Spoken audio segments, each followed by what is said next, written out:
Good afternoon class. Good afternoon everyone. आज अपनी law की मैराथन क्लास है. तो firstly will be starting with the most important topic, Indian contract act. Contract act के अंदर अपना नियर अबाउट मान के चलो 25 to 30 मार्क्स का कवरेज होता है. तो will be starting with Indian contract act.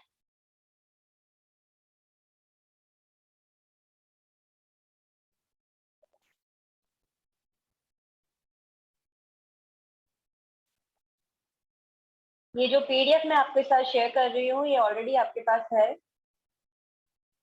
Starting with unit one में सबसे पहले हमने पढ़ा था कि भाई कॉन्ट्रैक्ट होता क्या है उसके बारे में.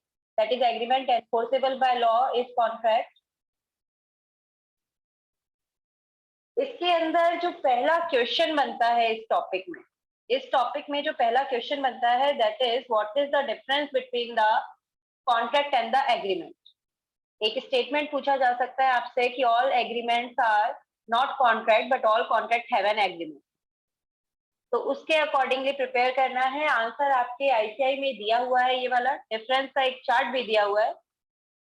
एग्रीमेंट जो है that is wider in scope. एक सेकेंड एनोटेशन ऑफ कर रही हूँ.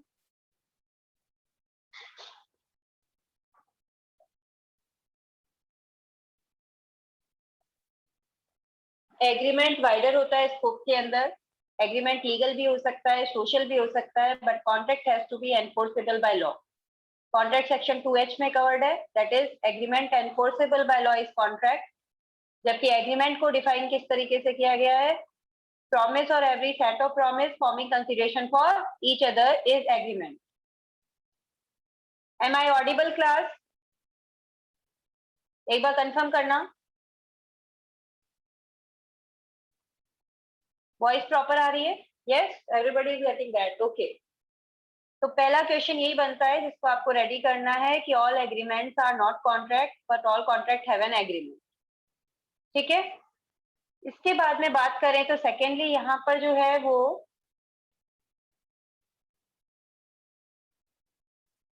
टाइप्स ऑफ कॉन्ट्रैक्ट का टॉपिक दिया हुआ है. टाइप्स ऑफ कॉन्ट्रैक्ट का जो टॉपिक है उसके अंदर on the basis of execution पर एक बार क्वेश्चन आया हुआ है. That is of 4 marks. आपको समझ में आ रही होगी ये चीज कि on the basis of execution या परफॉर्मेंस कॉन्ट्रैक्ट अपने दो तरीके के थे, एग्जीक्यूटेड और एग्जीक्यूटेड. एग्जीक्यूटेड मतलब the work has been completed और एग्जीक्यूटिव मतलब one or both the parties have to discharge their obligation in future. Executed का एग्जांपल था अपना सेल और एग्जीक्यूटरी का एग्जांपल है अपना एग्रीमेंट टू सेल. दोनों पार्टीज अपना अपनी ऑब्लिगेशन को पूरा कर चुकी हैं, then it is executed contract. और अगर एक पार्टी को फ्यूचर में करना बाकी है then it is unilateral contract. Both the parties have to fulfil obligation in the future. Obligation outstanding on the part of both the parties then it is bilateral. तो on the basis of execution ढंग से कर लेना.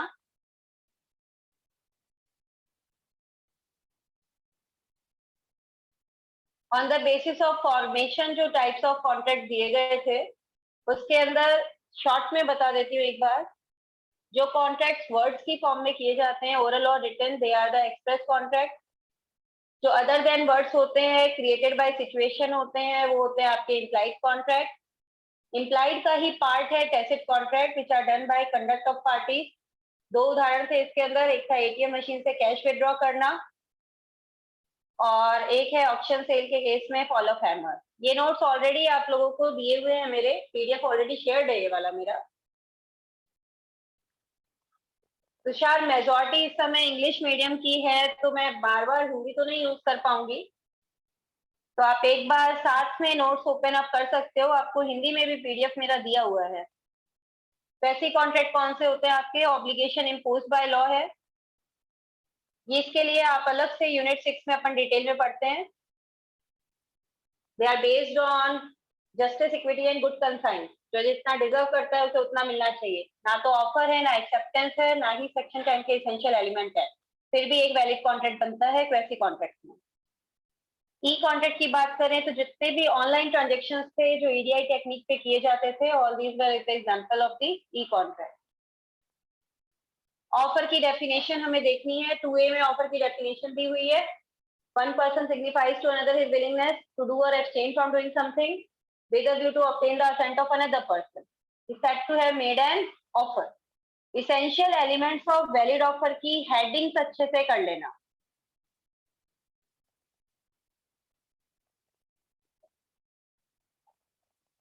Essential elements of valid offer जो है उनकी headings अच्छे से कर लेना।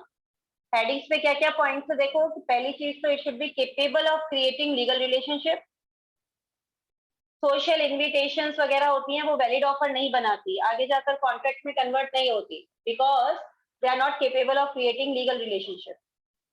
ऑफर सर्टेन होना चाहिए, डेफिनेट होना चाहिए, it should not be doubtful. जिसमें अपन ने ऑयल वाला एग्जाम्पल लिया था, डिपार्टमेंटल स्टोर पे जाके आपने बोला give me 10 litre of oil, it won't make a valid offer. But यही चीज अगर आप जा करके कोकोनट ऑयल के होलसेल डीलर के पास में बोलोगे, it will make a valid offer, क्योंकि अब कमोडिटी सर्टेन है।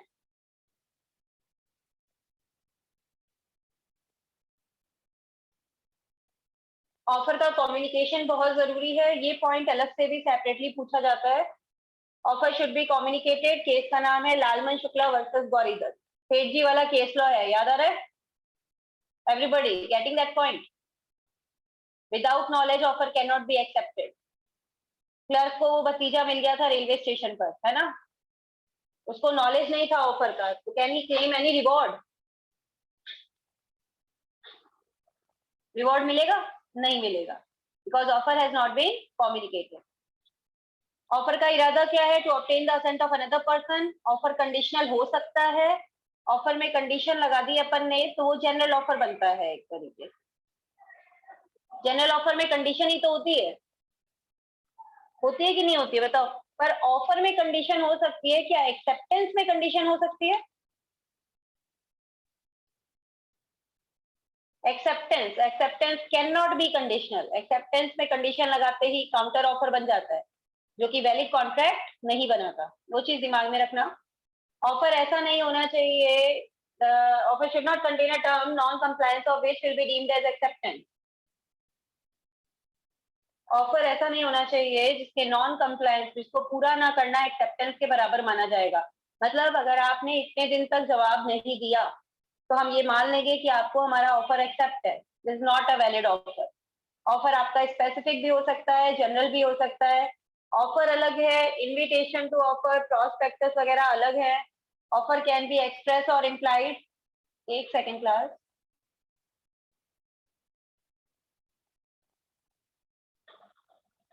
ऑफर एक्सप्रेस भी हो सकता है, इम्प्लाइड भी हो सकता है, स्पेसिफिक भी हो सकता है, जनरल भी हो सकता है। पर्टिकुलर पर्सन को दिया तो स्पेसिफिक ऑफर, जनरल पब्लिक को दिया तो जनरल ऑफर, वर्ड्स की फॉर्म में दिया तो एक्सप्रेस, और अगर कंडक्ट से है तो हो गया इम्प्लाइड।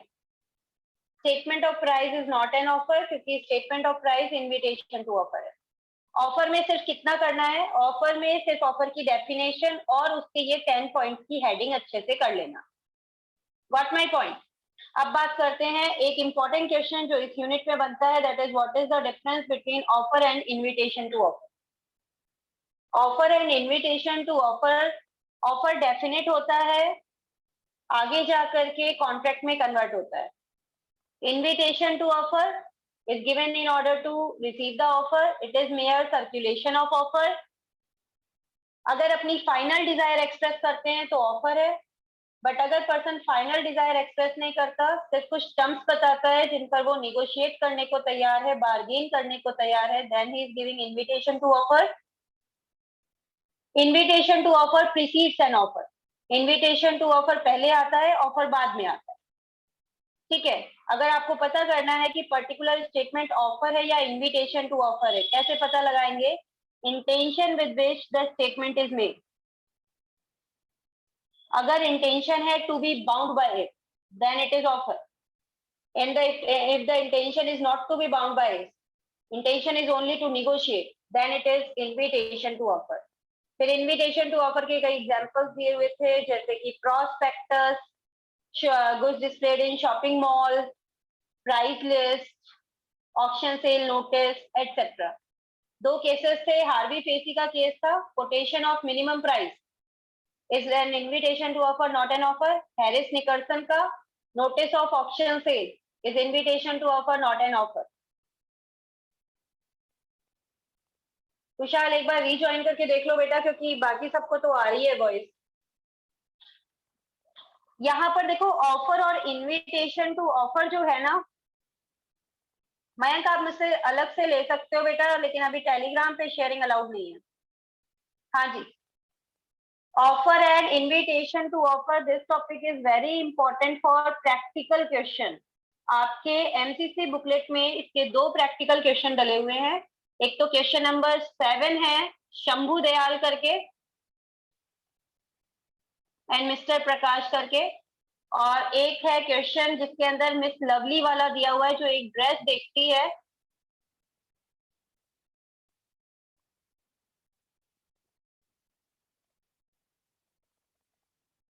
मिस लवली वाला भी एक प्रैक्टिकल क्वेश्चन दिया हुआ है, जिसके अंदर वो एक ड्रेस पसंद करती है डमी से और उसे लेके जाती है और बोलती है कि हाँ इसकी बिलिंग कर दो, और वो शॉपकीपर मना कर देता है। आई थिंक क्वेश्चन नंबर 12 है, देख लेना आप लोग, है ना। तो ये 2 प्रैक्टिकल क्वेश्चन है। इसमें पहले पैराग्राफ में आपको क्या बताना है?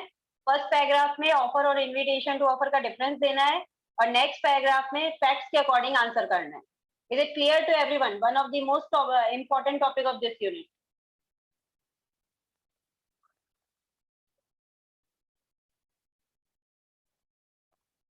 टाइप्स ऑफ ऑफर की बात करते हैं।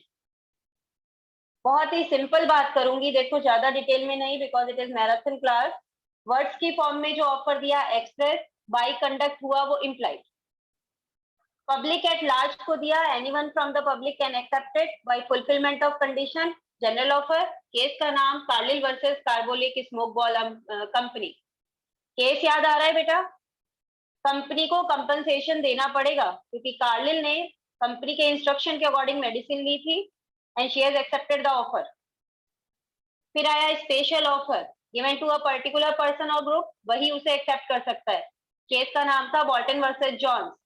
जॉन्स का जो लेटर था उस पे नाम लिखा हुआ था ब्रोकलहर्स्ट यानी ए का, यानी वही एक्सेप्ट कर सकता है और कोई नहीं। Special offer can be accepted only by particular person, no one else.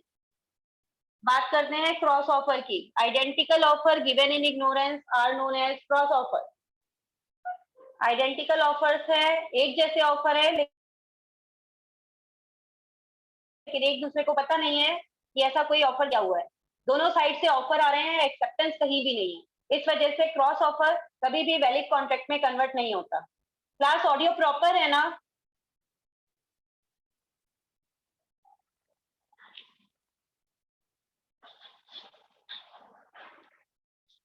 एक काम करती हूँ मैं, 1 सेकेंड।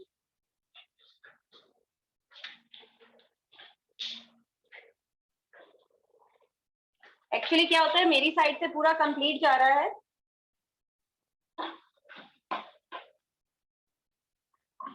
अब देखो, अब एकदम से सही आना चाहिए और भी क्लियर आना चाहिए।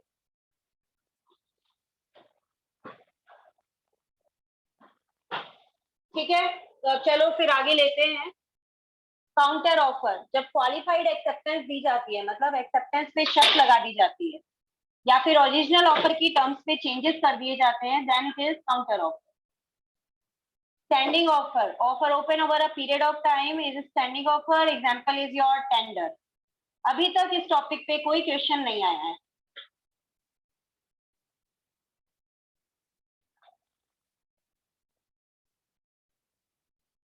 एक्सेप्टेंस क्या होती है? जिस पर्सन को ऑफर दिया आपने, अगर वो हाँ भर दे, the offer is set to be accepted.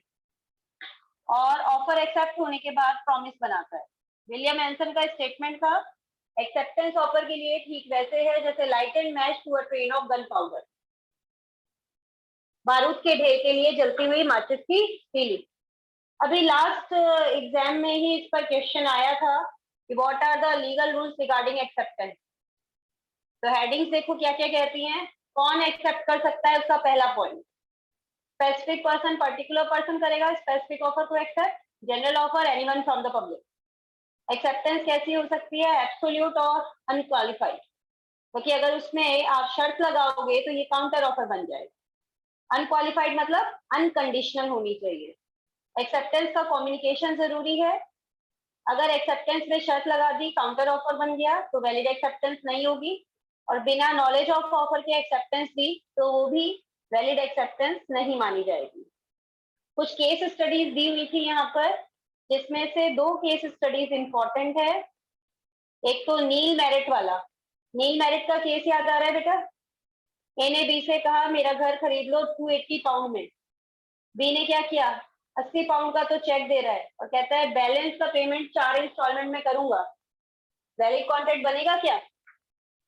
नहीं बनेगा, because here the acceptance is qualified. शर्त लगा दी ना, इस वजह से नहीं बनेगा, काउंटर ऑफर है। सिमिलरली एक काउंटर ऑफर का और दिया हुआ था, union of India against Babulal. Union of India against Babulal में एने बी से बोला था कि मेरा घर खरीद लो 1 लाख में। बी ने कहा 80,000 में खरीदूंगा, ए ने मना कर दिया। अब ए कहता है कि ठीक है 1 लाख में बेच दो, ये भी काउंटर ऑफर है।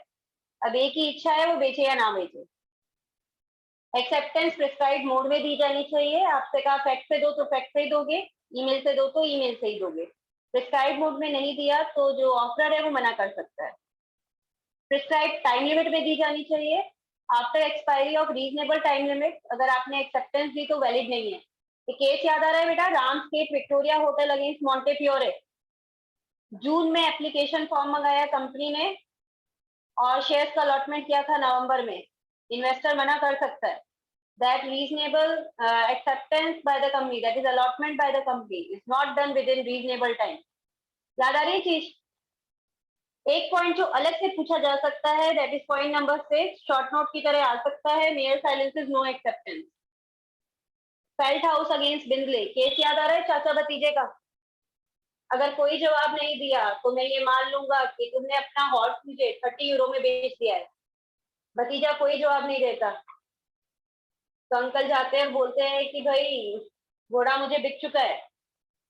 तो इसमें डिसीजन आया था mere silence is no acceptance unless the silence is evidence of acceptance. याद आ रही है चीज? एक्सेप्टेंस बाय कंडक्ट या इम्प्लाइड एक्सेप्टेंस भी हो सकती है, जैसे fall of hammer in the case of option sale is acceptance by conduct. इसके बाद में टॉपिक आया कम्युनिकेशन का, कम्युनिकेशन ऑफ ऑफर। ये टॉपिक पूरा कंप्लीटली मैंने कहा था पीडीएफ से कर सकते हो आप। कम्युनिकेशन ऑफ ऑफर में क्या होता है? ऑफर कब कम्युनिकेट होता है? जब ऑफरी के नॉलेज में आ जाए, when it comes to the knowledge of the person to whom it is made. Case का नाम लालवन शुक्ला वर्सेस गौरीधर।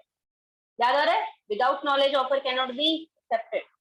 अच्छा, मैंने आपको ऑफर दिया, मेरा ऑफर कम्युनिकेट कब होगा? जब ये आपके नॉलेज में आ जाए। पीडीएफ ऐप पर बेटा एक लिमिटेड टाइम पीरियड तक रहता है, उस समय आपने अगर अपलोड नहीं किया तो वहां मतलब डाउनलोड नहीं किया तो नहीं होगा, आपको डाउनलोड करना होता है उसको। कम्युनिकेशन ऑफ एक्सेप्टेंस की बात करें, फर्स्ट पार्टी के लिए, प्रपोजर के लिए, when put in course of transmission out of power of acceptor to withdraw it। First party के लिए जब second party letter of acceptance post में डालेगी, और सेकेंड पार्टी के लिए जब वो लेटर फर्स्ट पार्टी को मिल जाता है, when comes to the knowledge of the proposer। Mode of acceptance के नीचे एक एग्जाम्पल दिया हुआ है यहाँ पर मैंने।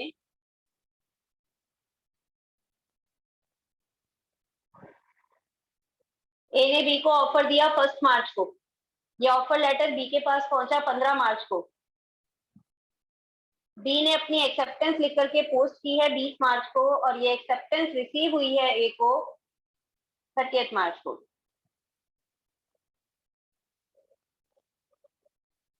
मेरे पास ऐसा कोई इंस्ट्रक्शन नहीं आया कि हिंदी इंग्लिश में दोनों लॉ एक साथ नहीं लिया जा सकता मैराथन क्लास में। रीजन यही है बेटा क्योंकि टर्मिनोलॉजी बिल्कुल डिफरेंट है। तो आप एक बार समझ लो, स्टिल कोई डाउट रहेगा तो आप मुझसे पूछ लेना सेपरेटली।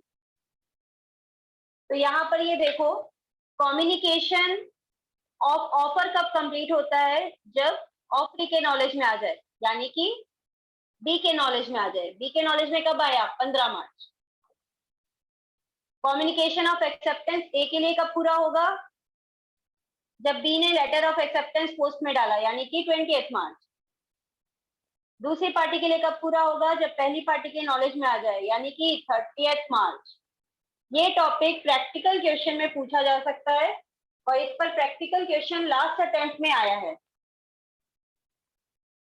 वैभव एक्सेप्टेंस कब मानी जाएगी? फर्स्ट पार्टी के लिए जब second party letter of acceptance post में डाले, और सेकंड पार्टी के लिए जब वो letter of acceptance first party को मिल जाए।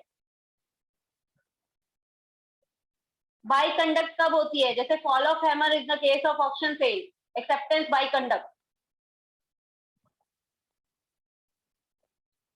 मोड ऑफ एक्सेप्टेंस दिए हुए ना, एक्सेप्टेंस दी जा सकती है 3 तरीके से। पहला है आपसे ऑफर में कहा गया आपको ये काम करना है, आपने वो काम कर दिया तो एक्सेप्टेंस बाई एक्ट। आपसे कहा गया आप ये काम नहीं करोगे तो आपने वो काम नहीं किया तो एक्सेप्टेंस है बाई ओमिशन। और एक दे रखा है यहाँ पर by conduct. Acceptance by conduct भी हो सकती है, जैसे fall of hammer in the case of option sell.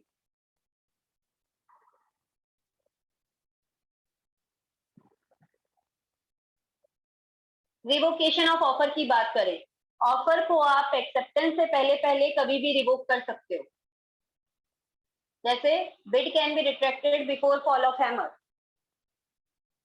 Revocation of acceptance की बात करें, acceptance can be revoked any time before the letter of acceptance reaches the offer. Letter of acceptance offer के पास पहुंचे उससे पहले पहले कभी भी एक्सेप्टेंस को रिवोक किया जा सकता है। रिवोकेशन का रूल दिया हुआ है। रिवोकेशन में क्या होता है कि भाई जो पार्टी रिवोक करेगी, ऑफर रिवोक करेंगे तो उस केस में ऑफरर, और एक्सेप्टेंस रिवोक करेंगे तो उस केस में एक्सेप्टर। जो रिवोक करेगा उसके लिए जब रिवोकेशन का लेटर पोस्ट में डाले, और दूसरी पार्टी के लिए जब वो लेटर उसके नॉलेज में आ जाए। अच्छा एक चीज बताओ कि अगर लेटर ऑफ एक्सेप्टेंस और लेटर ऑफ रिवोकेशन एक टाइम पे पहुंचे तो क्या रूल लगता है? If both the letter of acceptance and letter of revocation reach at the same time, इसमें बेटा रूल लगेगा whichever is read first. Yes, whichever is read first.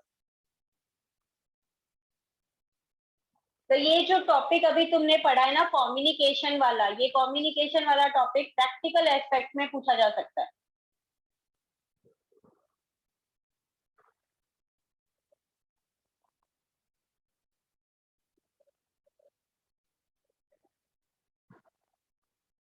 Mode of revocation of offer याद आ रहा है? Offer को किस किस तरीके से रिवोक किया जा सकता है? नोटिस देके रिवोक कर दो, या फिर रीजनेबल टाइम के अंदर एक्सेप्टेंस नहीं दी तो ऑफर रिवोक हो गया। ऑफर में कंडीशन लगी हुई थी, उस कंडीशन को पूरा नहीं किया तो ऑफर रिवोक हो गया। प्रॉमिसर की डेथ हो गई या वो इंसेन हो गया तो पर्सनल कैपेसिटी वाले जो ऑफर थे वो सारे रिवोक हो जाएंगे। काउंटर ऑफर वैलिड कॉन्ट्रैक्ट में कन्वर्ट नहीं होता तो रिवोकेशन नहीं मानेंगे। एक्सेप्टेंस प्रिस्क्राइब्ड मैनर में नहीं दी, आपने आपसे कहा गया था कि एक्सेप्टेंस देनी है आपको ईमेल से और आपने लेटर पोस्ट में डाल दिया, it's not a valid acceptance.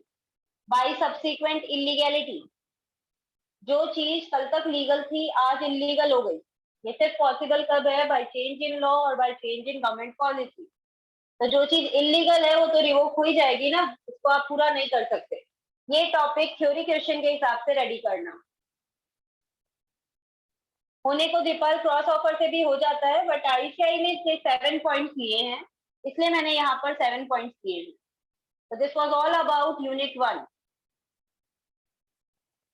Unit 1 के बाद में अब मैं एक बार यूनिट 2 लूंगी। यूनिट 2 क्या यूनिट 3 लेना चाहिए वैसे मुझे, बट चलो यूनिट 2 ही करा देती हूँ।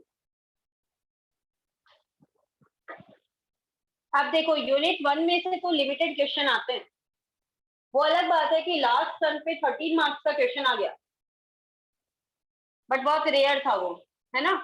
और उसमें भी जो आया वो एस्पेक्ट था, ये आपका कम्युनिकेशन वाला आया था, और एक थ्योरी क्वेश्चन आया था एक्सेप्टेंस से। अब बात करेंगे यूनिट 2 की। यूनिट 2 बहुत इंपॉर्टेंट है, इसमें हर अटेम्प्ट में नियर अबाउट 4 मार्क्स का क्वेश्चन कंपलसरी आ ही रहा है, ठीक है ना, और बहुत छोटी यूनिट है। तो स्टार्ट करते हैं यूनिट 2 से। क्विड प्रो को, समथिंग इन रिटर्न। कंसिडरेशन से जरूरी नहीं है दोनों पार्टीज को बेनिफिट हो, एक पार्टी को राइट इंटरेस्ट प्रॉफिट बेनिफिट मिलेगा, दूसरे पार्टी को physical injury, damage, detriment, loss, forbearance या रिस्पॉन्सिबिलिटी भी उठानी पड़ सकती है। एग्जाम्पल याद आ रहा है जो मैंने आपको दिया था? वैष्णो देवी जाते हैं, पिट्ठू आदमी आदमी को ऊपर लेके जा रहा है, नो डाउट आप उसको रेमुनरेशन दे रहे हो। पुली वाला एग्जाम्पल भी दिया था मैंने, हाँ, लेकिन लॉन्ग टर्म में उसकी बॉडी में डैमेज आता है।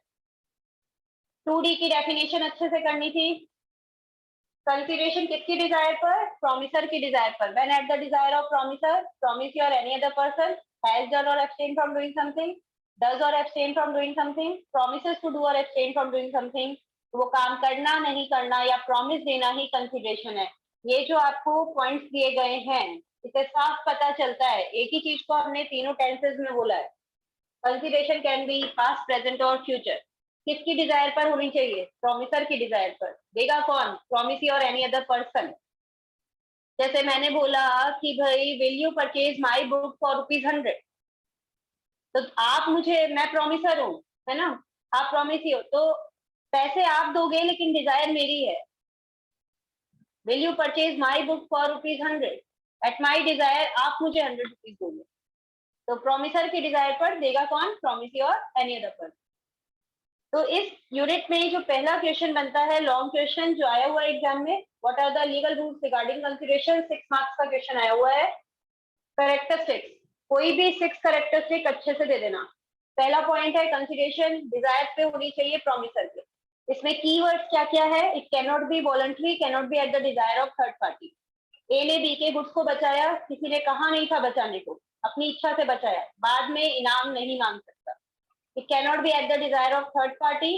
दुर्गा प्रसाद अगेंस्ट बलदेव का केस दिया हुआ है, केस लीडिंग नहीं है, आप चाहो तो स्किप भी कर सकते हो। कंसिडरेशन में मूव फ्रॉम प्रोमिसी और any other person, there can be a stranger to consideration. Leading case है, नाम से देखना है इसको, चिनैया वर्सेस रमैया। मदर ने अपनी डॉटर को प्रॉपर्टी गिफ्ट में दी थी। दीपांशु, यहाँ पर जो एग्जाम्पल आप पहले वाला पूछ रहे हो ना मुझसे, वहां पर मैंने लिख रखा है कौन प्रोमिसर है कौन प्रोमिसी है, आप देखना पीडीएफ में। बलदेव प्रोमिसर है, दुर्गा प्रसाद प्रोमिसी है। It has been mention in the example. Chinnaya Ramaiah का केस आपको अच्छे से याद रखना है। मदर ने डॉटर को प्रॉपर्टी दी गिफ्ट की तरह और कहा कि मेरी इच्छा है कि तुम अपने मामा को भी कुछ एनविटी दो। उसी दिन डॉटर ने रिटन और साइंड एग्रीमेंट के थ्रू प्रॉमिस किया कि वो मामा को एनविटी देगी 10,000 रुपीज की। बाद में देने से मना कर दिया कि मुझे कंसिडरेशन मामा से नहीं मिली है, प्रॉमिसी से नहीं मिली है, मदर से मिली है। कोर्ट ने क्या बोला? There can be a stranger to consideration, consideration given by mother is equally valid for the uncle also. जब तक अंकल जिंदा है, मैटरनल अंकल, उनको ये एनविटी देनी पड़ेगी। There can be a stranger to consideration. Consideration can be executed and executory. Executed मतलब performance of an act, काम पूरा कर दिया गया है, और एग्जीक्यूटरी मतलब promise to perform it. A ने बी से कहा मेरी cycle, will you purchase my cycle for ₹5,000। B ready हो गया, बी ने हाथों हाथ 5,000 रुपए दे दिए। ए ने कहा साइकिल की डिलीवरी कल देगा। ए के लिए एग्जीक्यूटेड, बी के लिए एग्जीक्यूटरी। हाँ, ये फैमिली सेटलमेंट वाला ही ऑप्शन है आपका, सेकंड वाला पूछा था किसी ने। Consideration can be past, present और फ्यूचर। सेक्शन 2D में तीनों टेंसेस यूज हुए थे। We can say consideration can be past, present और फ्यूचर। इंग्लैंड में कोई पास्ट कंसिडरेशन नहीं होती है। पास्ट कंसिडरेशन प्रीवियस रिक्वेस्ट पे दी जाती है, प्रेजेंट कंसिडरेशन प्रेजेंट रिक्वेस्ट पर, और फ्यूचर कंसिडरेशन फ्यूचर या सक्सीडिंग रिक्वेस्ट पर दी जाती है। आपने कोई काम किया था, उसके लिए मैं आपको रेमुनरेट कर रही हूँ, पास्ट कंसिडरेशन। आप अभी कोई काम कर रहे हो मेरे लिए, उसके लिए मैं आपको रेमुनरेट करूंगी, दैट इज प्रेजेंट कंसिडरेशन। आप फ्यूचर में कोई काम करोगे, उसके लिए मैं आपको रेमुनरेट कर रही हूँ, that is your future consideration. एक पॉइंट जो अलग से पूछा जाता है शॉर्ट नोट में, that is consideration need not B adequate. ये अलग से शॉर्ट नोट की फॉर्म में पूछा जा सकता है। डिस्क्रिप्टिव क्वेश्चन दिया हुआ है आईसीआई में, अच्छे से करना। कुछ ना कुछ कंसिडरेशन होनी चाहिए, जरूरी नहीं एडिक्वेट हो। मैन केसेस जो हैं, जो लीडिंग है, उनको देख लेना बस। कंसिडरेशन जरूरी नहीं है एडिक्वेट हो, जरूरी नहीं है कि 10 लाख की चीज 10 लाख में बिके। मुसीबत में लोग अपनी चीज महंगे दामों की सस्ते दामों में भी बेचते हैं। कोर्ट को कोई प्रॉब्लम नहीं है, प्रोवाइडेड क्या होनी चाहिए? Free consent. एक तो केस है बोल्टन मॉडर्न का, जो आपको लर्न करना है कि पार्टीज को डिसाइड करना होता है at the time of doing contract what is consideration, court को नहीं डिसाइड करना। दूसरा सेक्शन 25 एक्सप्लेनेशन नंबर 2, इनएडिक्वेट कंसिडरेशन के कारण कॉन्ट्रैक्ट वॉइड नहीं होता, it is valid. Due to inadequate consideration, contract is not void, it is valid. Answer ICI से read out करना, डिस्क्रिप्टिव क्वेश्चन में दिया हुआ है। कंसिडरेशन ऐसी नहीं होनी चाहिए जिसे करने के लिए पहले से पर्सन की लीगल ड्यूटी बनती हो। जैसे पुलिस को पैसे दे रहे हो कि चोर को पकड़ो, police is already legally bound to do it. Solicitor आपने अरेंज किया 5 लाख में, फिर बाद में बोलते हो केस जिता दिया तो 10 लाख और दूंगा, गलत है ये, इट इज इमेजिनरी। लॉयर की तो ड्यूटी ही बनती है कि अपने क्लाइंट को केस जिताए, is already legally bound to do it.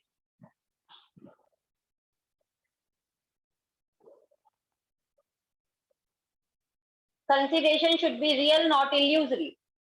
Consideration जो है वो इमेजिनरी नहीं होनी चाहिए, इम्पॉसिबल नहीं होनी चाहिए। इम्पॉसिबल वाला कोई भी एग्जाम्पल दे सकते हो, जैसे आपकी बुक में तो दे रखा है discover the treasure by magic, अगर जादू से खजाना खोज लिया तो 20 लाख रुपए दूंगे, तो ये इमेजिनरी है, it can not happen in reality. और last point, consideration must not be unlawful, immoral or opposed to public policy, it should be legal, moral according to public policy. Next topic है तुम्हारा doctrine of privity of contract. Doctrine of privity of contract क्या कहता है कि सिर्फ parties ही एक दूसरे पर केस फाइल कर सकती हैं, no one else. Stranger to consideration हो सकता है पर स्ट्रेंजर टू कॉन्ट्रैक्ट नहीं हो सकता। कल इन यही वाला दिया था मैंने एग्जाम्पल कि अगर कोई काम करने की पहले से ही उसकी लीगल ड्यूटी बनती है तो उसके लिए अगर आप उसे पैसे दे रहे हो, it is not a good consideration. जैसे पुलिस को पैसे दे रहे हो कि चोर को पकड़ो, विटनेस को पैसे दे रहे हो कि तुम गवाही दो, तो इट इज गलत, तो ये रॉन्ग है ये चीज, क्योंकि ये करने की काम करने की तो उनकी पहले से लीगल ड्यूटी बनती है। इसके बाद में दिया है doctrine of privity of contract. Doctrine of privity of contract सिर्फ पार्टीज ही एक दूसरे पर केस फाइल कर सकती हैं और कोई नहीं कर सकता। Stranger to contract cannot sue, contract does not give any right to the stranger. एक एग्जाम्पल दिया था जो प्रैक्टिकल क्वेश्चन की तरह आ सकता है, आपको याद आ रही है ये चीज? ए ने टायर बेचे थे बी को, 50 रुपए से नीचे मत बेचना, बी ने सी को बेचे 50 से नीचे मत बेचना, सी ने ये टायर डी को बेच दिए बिलो ₹50। क्या ए सी पर केस फाइल कर सकता है?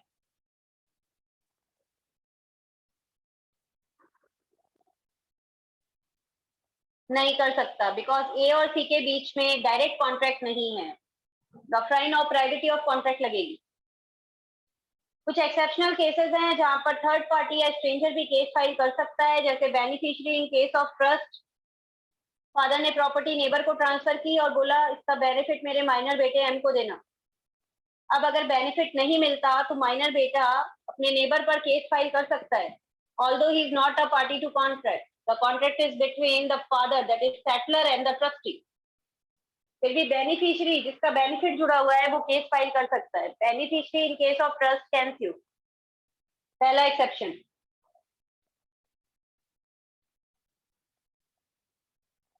Second exception, family settlement.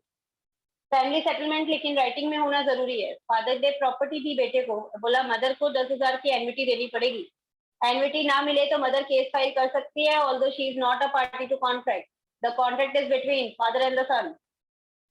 Assignment of contract में असाइनी या नॉमिनी केस फाइल कर सकते हैं। एग्जाम्पल याद आ रहा है? मैंने अपनी इंश्योरेंस पॉलिसी आपको असाइन की, अगर बेनिफिट आपको नहीं मिलता तो आप इंश्योरेंस कंपनी पर केस फाइल कर सकते हो, although you are not a party to contract, the contract is between me and the insurance company. Specific marriage contract, हाँ चिन्नैया बनाम रमैया भी लिख सकते हो फैमिली सेटलमेंट वाले में। स्पेसिफिक मैरिज कॉन्ट्रैक्ट, इसमें एक एग्जाम्पल डाला है नया ICI ने, वो मैं एक बार बता देती हूँ आपको। एक मिस्टर एक्स की वाइफ ने उसको छोड़ दिया है क्योंकि वो उसको सही से ट्रीट नहीं करता था, तो मिस्टर एक्स ने अपने father in law mister Puri के साथ एग्रीमेंट साइन किया है कि अब वो अपनी वाइफ को सही से ट्रीट करेगा, नहीं तो मेंटेनेंस चार्जेस देगा।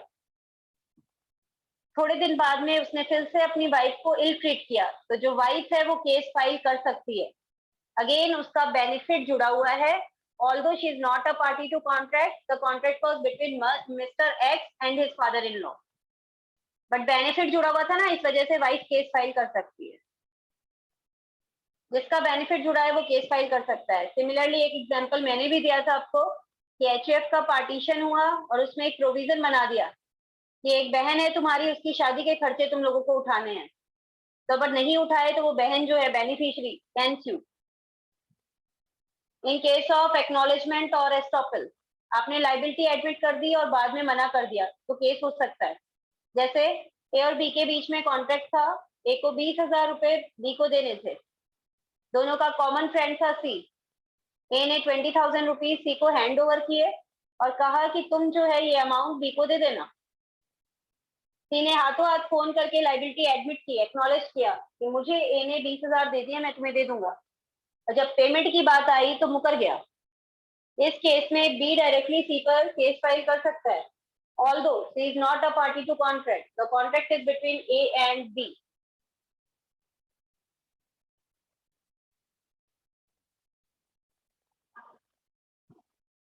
Covenant running with the land.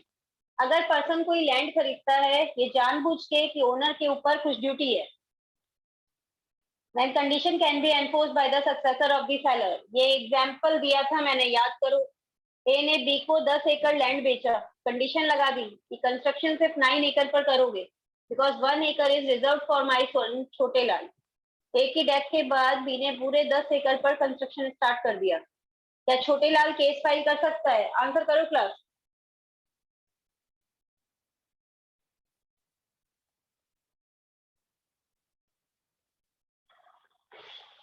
हाँ कर सकता है, क्योंकि ये covenant running with the land है, condition running with the land है। और सक्सेसर ऑफ द सेलर यानी कि सेलर का उत्तराधिकारी छोटे लाल कैन स्यू।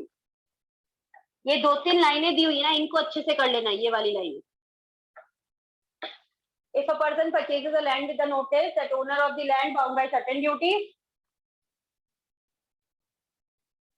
अगर माइनर भी होता तो भी सेम सिचुएशन होती, उसी को फायदा ही तो दे रहे हैं उसको। हम तो कह रहे हैं नॉर्मल भी पर्सन है तो भी केस हो सकता है। Condition can be enforce by successor of seller. Last exception था आपका यहाँ पर एजेंसी। कॉन्ट्रैक्ट एजेंट ने किया है, एनफोर्स प्रिंसिपल भी करवा सकता है, केस प्रिंसिपल भी कर सकता है और केस प्रिंसिपल पर भी हो सकता है, प्रोवाइडेड एजेंट ने अपनी अथॉरिटी के अंदर रहकर काम किया है और प्रिंसिपल के नाम से कॉन्ट्रैक्ट किया है। Doctrine of privity of contract में प्रैक्टिकल क्वेश्चन आया हुआ है, कौन से टॉपिक पे आया हुआ है? कोवेनेंट रनिंग विद लैंड में, और ये क्वेश्चन एमसीसी बुकलेट में डला हुआ भी है, covenant running with the land. और थ्योरेटिकल क्वेश्चन तो आता ही है इस टॉपिक पे, doctrine of privity of contract पे। सिंपल क्वेश्चन आ सकता है कि generally only the parties to a contract can sue each other. State the circumstances when stranger can also sue, third party can also sue. तो 6 number का question आ सकता है। अब बात करते हैं नो कंसिडरेशन नो कॉन्ट्रैक्ट। ये टॉपिक मैंने पूरा का पूरा आईसीआई से करवाया था, एक बार शॉर्ट में रिवाइज कर लेते हैं। चलो, इंडियन लॉ में कंसिडरेशन को इतना इंपॉर्टेंट माना गया है कि बिना कंसिडरेशन के कॉन्ट्रैक्ट वॉइड होता है। General rule no consideration no contract, but section 25 के अकॉर्डिंग अगर हम बात करें, इस रूल के कुछ एक्सेप्शंस भी हैं जहां पर बिना कंसिडरेशन के वैलिड कॉन्ट्रैक्ट बनता है। आई थिंक रिकॉर्ड होनी चाहिए क्लास, रिकॉर्डिंग होगी क्लास की। रूल्स के साथ एग्जाम्पल देना आपको जरूरी नहीं है, एग्जाम्पल सिर्फ आपके समझने के लिए। इसके काफी सारे एक्सेप्शंस भी दिए हुए थे नो कंसिडरेशन नो कॉन्ट्रैक्ट के। इसमें पहला एक्सेप्शन था आपका out of natural love and affection, जिस पर प्रैक्टिकल क्वेश्चन भी आया हुआ है आपके मेन एग्जाम में। याद आ रहा है? मिस्टर रमेश मिस्टर लाल मिस लाली करके एक क्वेश्चन आया था।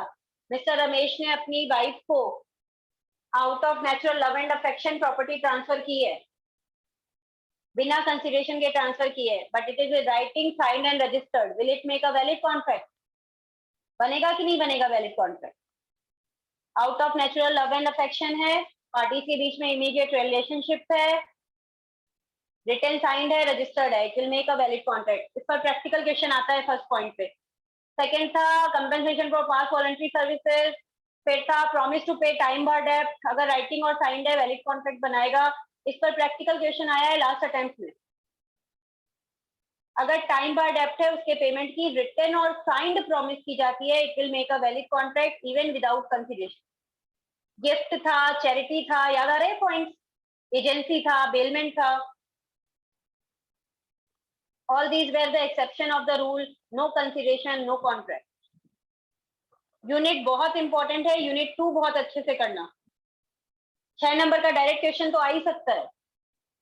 प्लस 2 टॉपिक इसमें ऐसे थे जैसे out of natural love and affection और टाइम बाय डेप्थ, जिन पे प्रैक्टिकल भी आया हुआ है 4 मार्क्स का।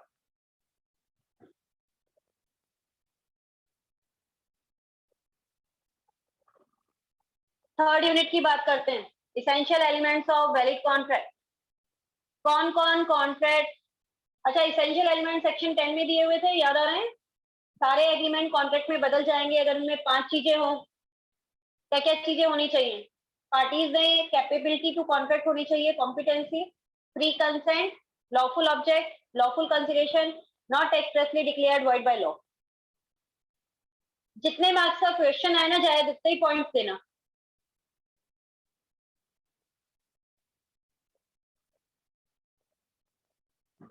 जितने मार्क्स का क्वेश्चन आया, आपको 6 मार्क्स का क्वेश्चन आया तो 6 पॉइंट ही एक्सप्लेन करना।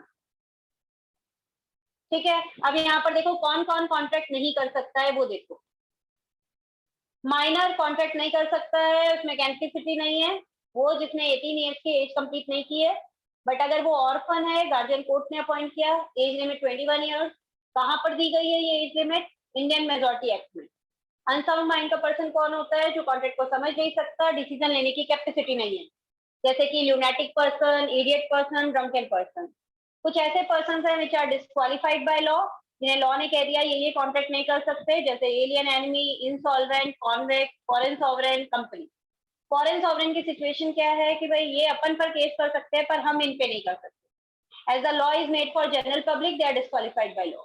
कंपनी एमओए एओए से बाहर जाके कॉन्ट्रैक्ट नहीं कर सकती, अगर करेगी ultra vires, disqualified by law. Alien enemy के साथ कॉन्ट्रैक्ट वॉइड है, क्या एलियन फ्रेंड के साथ कॉन्ट्रैक्ट कैसा होगा?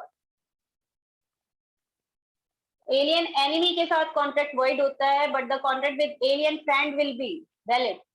एलियन का मतलब बेटा फॉरेनर है, एनिमी वो हो गया जिसके साथ कंट्री के साथ हमारी वॉर चल रही है, और एलियन फ्रेंड वो हो गया जिस कंट्री के साथ हमारी अच्छी रिलेशनशिप है। तो एलियन फ्रेंड के साथ वैलिड होता है।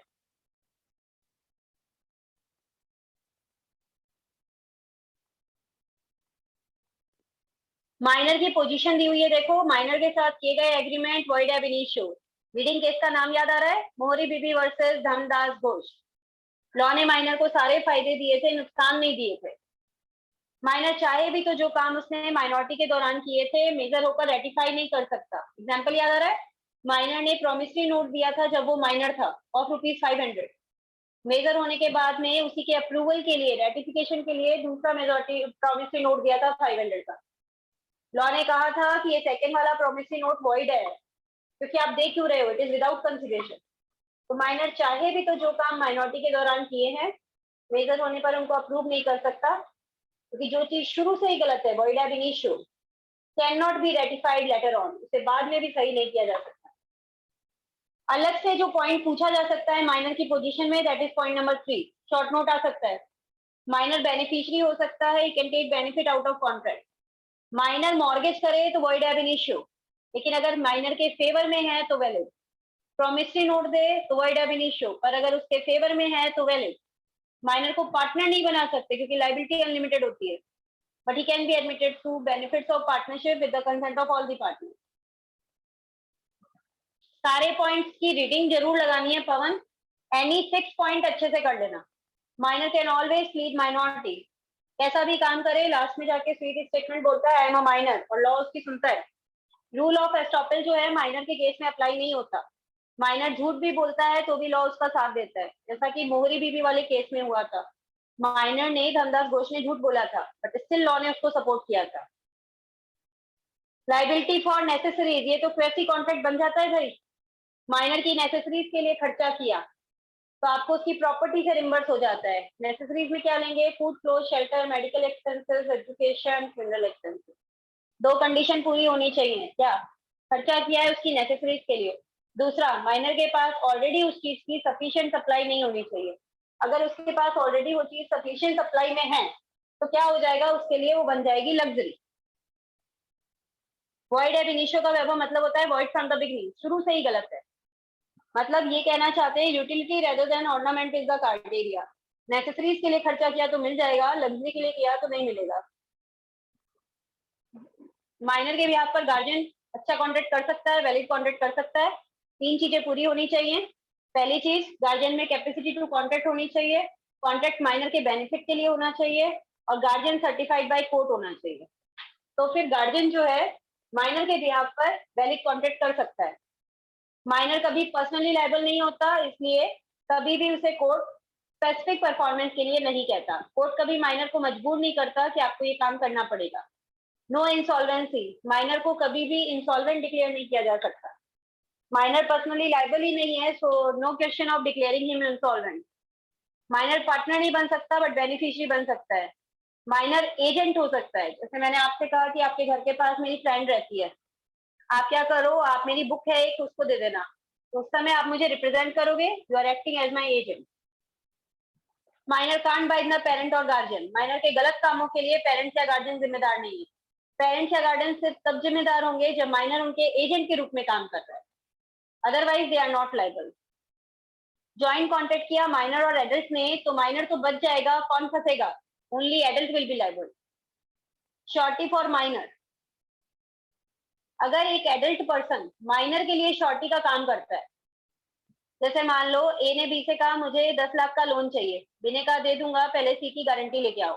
सी बन गया श्योरिटी, बी क्रेडिटर, ए प्रिंसिपल डेटर। अगर प्रिंसिपल डेटर माइनर है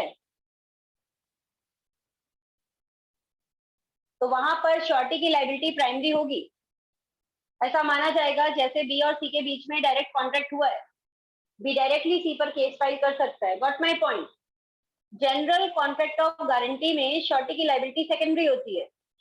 अगर प्रिंसिपल डेटर नहीं कर पाया तो श्योरिटी जिम्मेदार होता है, लेकिन अगर प्रिंसिपल डेटर माइनर है तो श्योरिटी की लायबिलिटी प्राइमरी है, डायरेक्टली श्योरिटी पर केस हो सकता है। माइनर शेयर होल्डर नहीं बन सकता क्योंकि कैपेसिटी टू कॉन्ट्रैक्ट नहीं है ना, बट अगर 2 कंडीशन पूरी कर दे तो बन सकता है। कैसी? शेयर्स होने चाहिए फुल्ली पेड अप और एप्लीकेशन जानी चाहिए लीगल गार्जियन के थ्रू। अगर शेयर्स फुल्ली पेड अप है तो माइनर को कुछ देना ही नहीं है। माइनर बिजनेस एजेंट नहीं हो सकता, because is not liable to the principal for his act. Liability for tort, एक अकेला पॉइंट जहां पर माइनर जिम्मेदार है, सिविल रॉन्ग। अगर माइनर सोसाइटी के अगेंस्ट गलत काम करता है तो माइनर जिम्मेदार है, पर उसको अगेंस्ट जेल नहीं भेजते, कहाँ भेजते हैं? रिहेबिलिटेशन होम, सुधार गृह भेजा जाता है। लॉ को इससे बहुत उम्मीदें हैं, सुधर जाएगा, बच्चा है।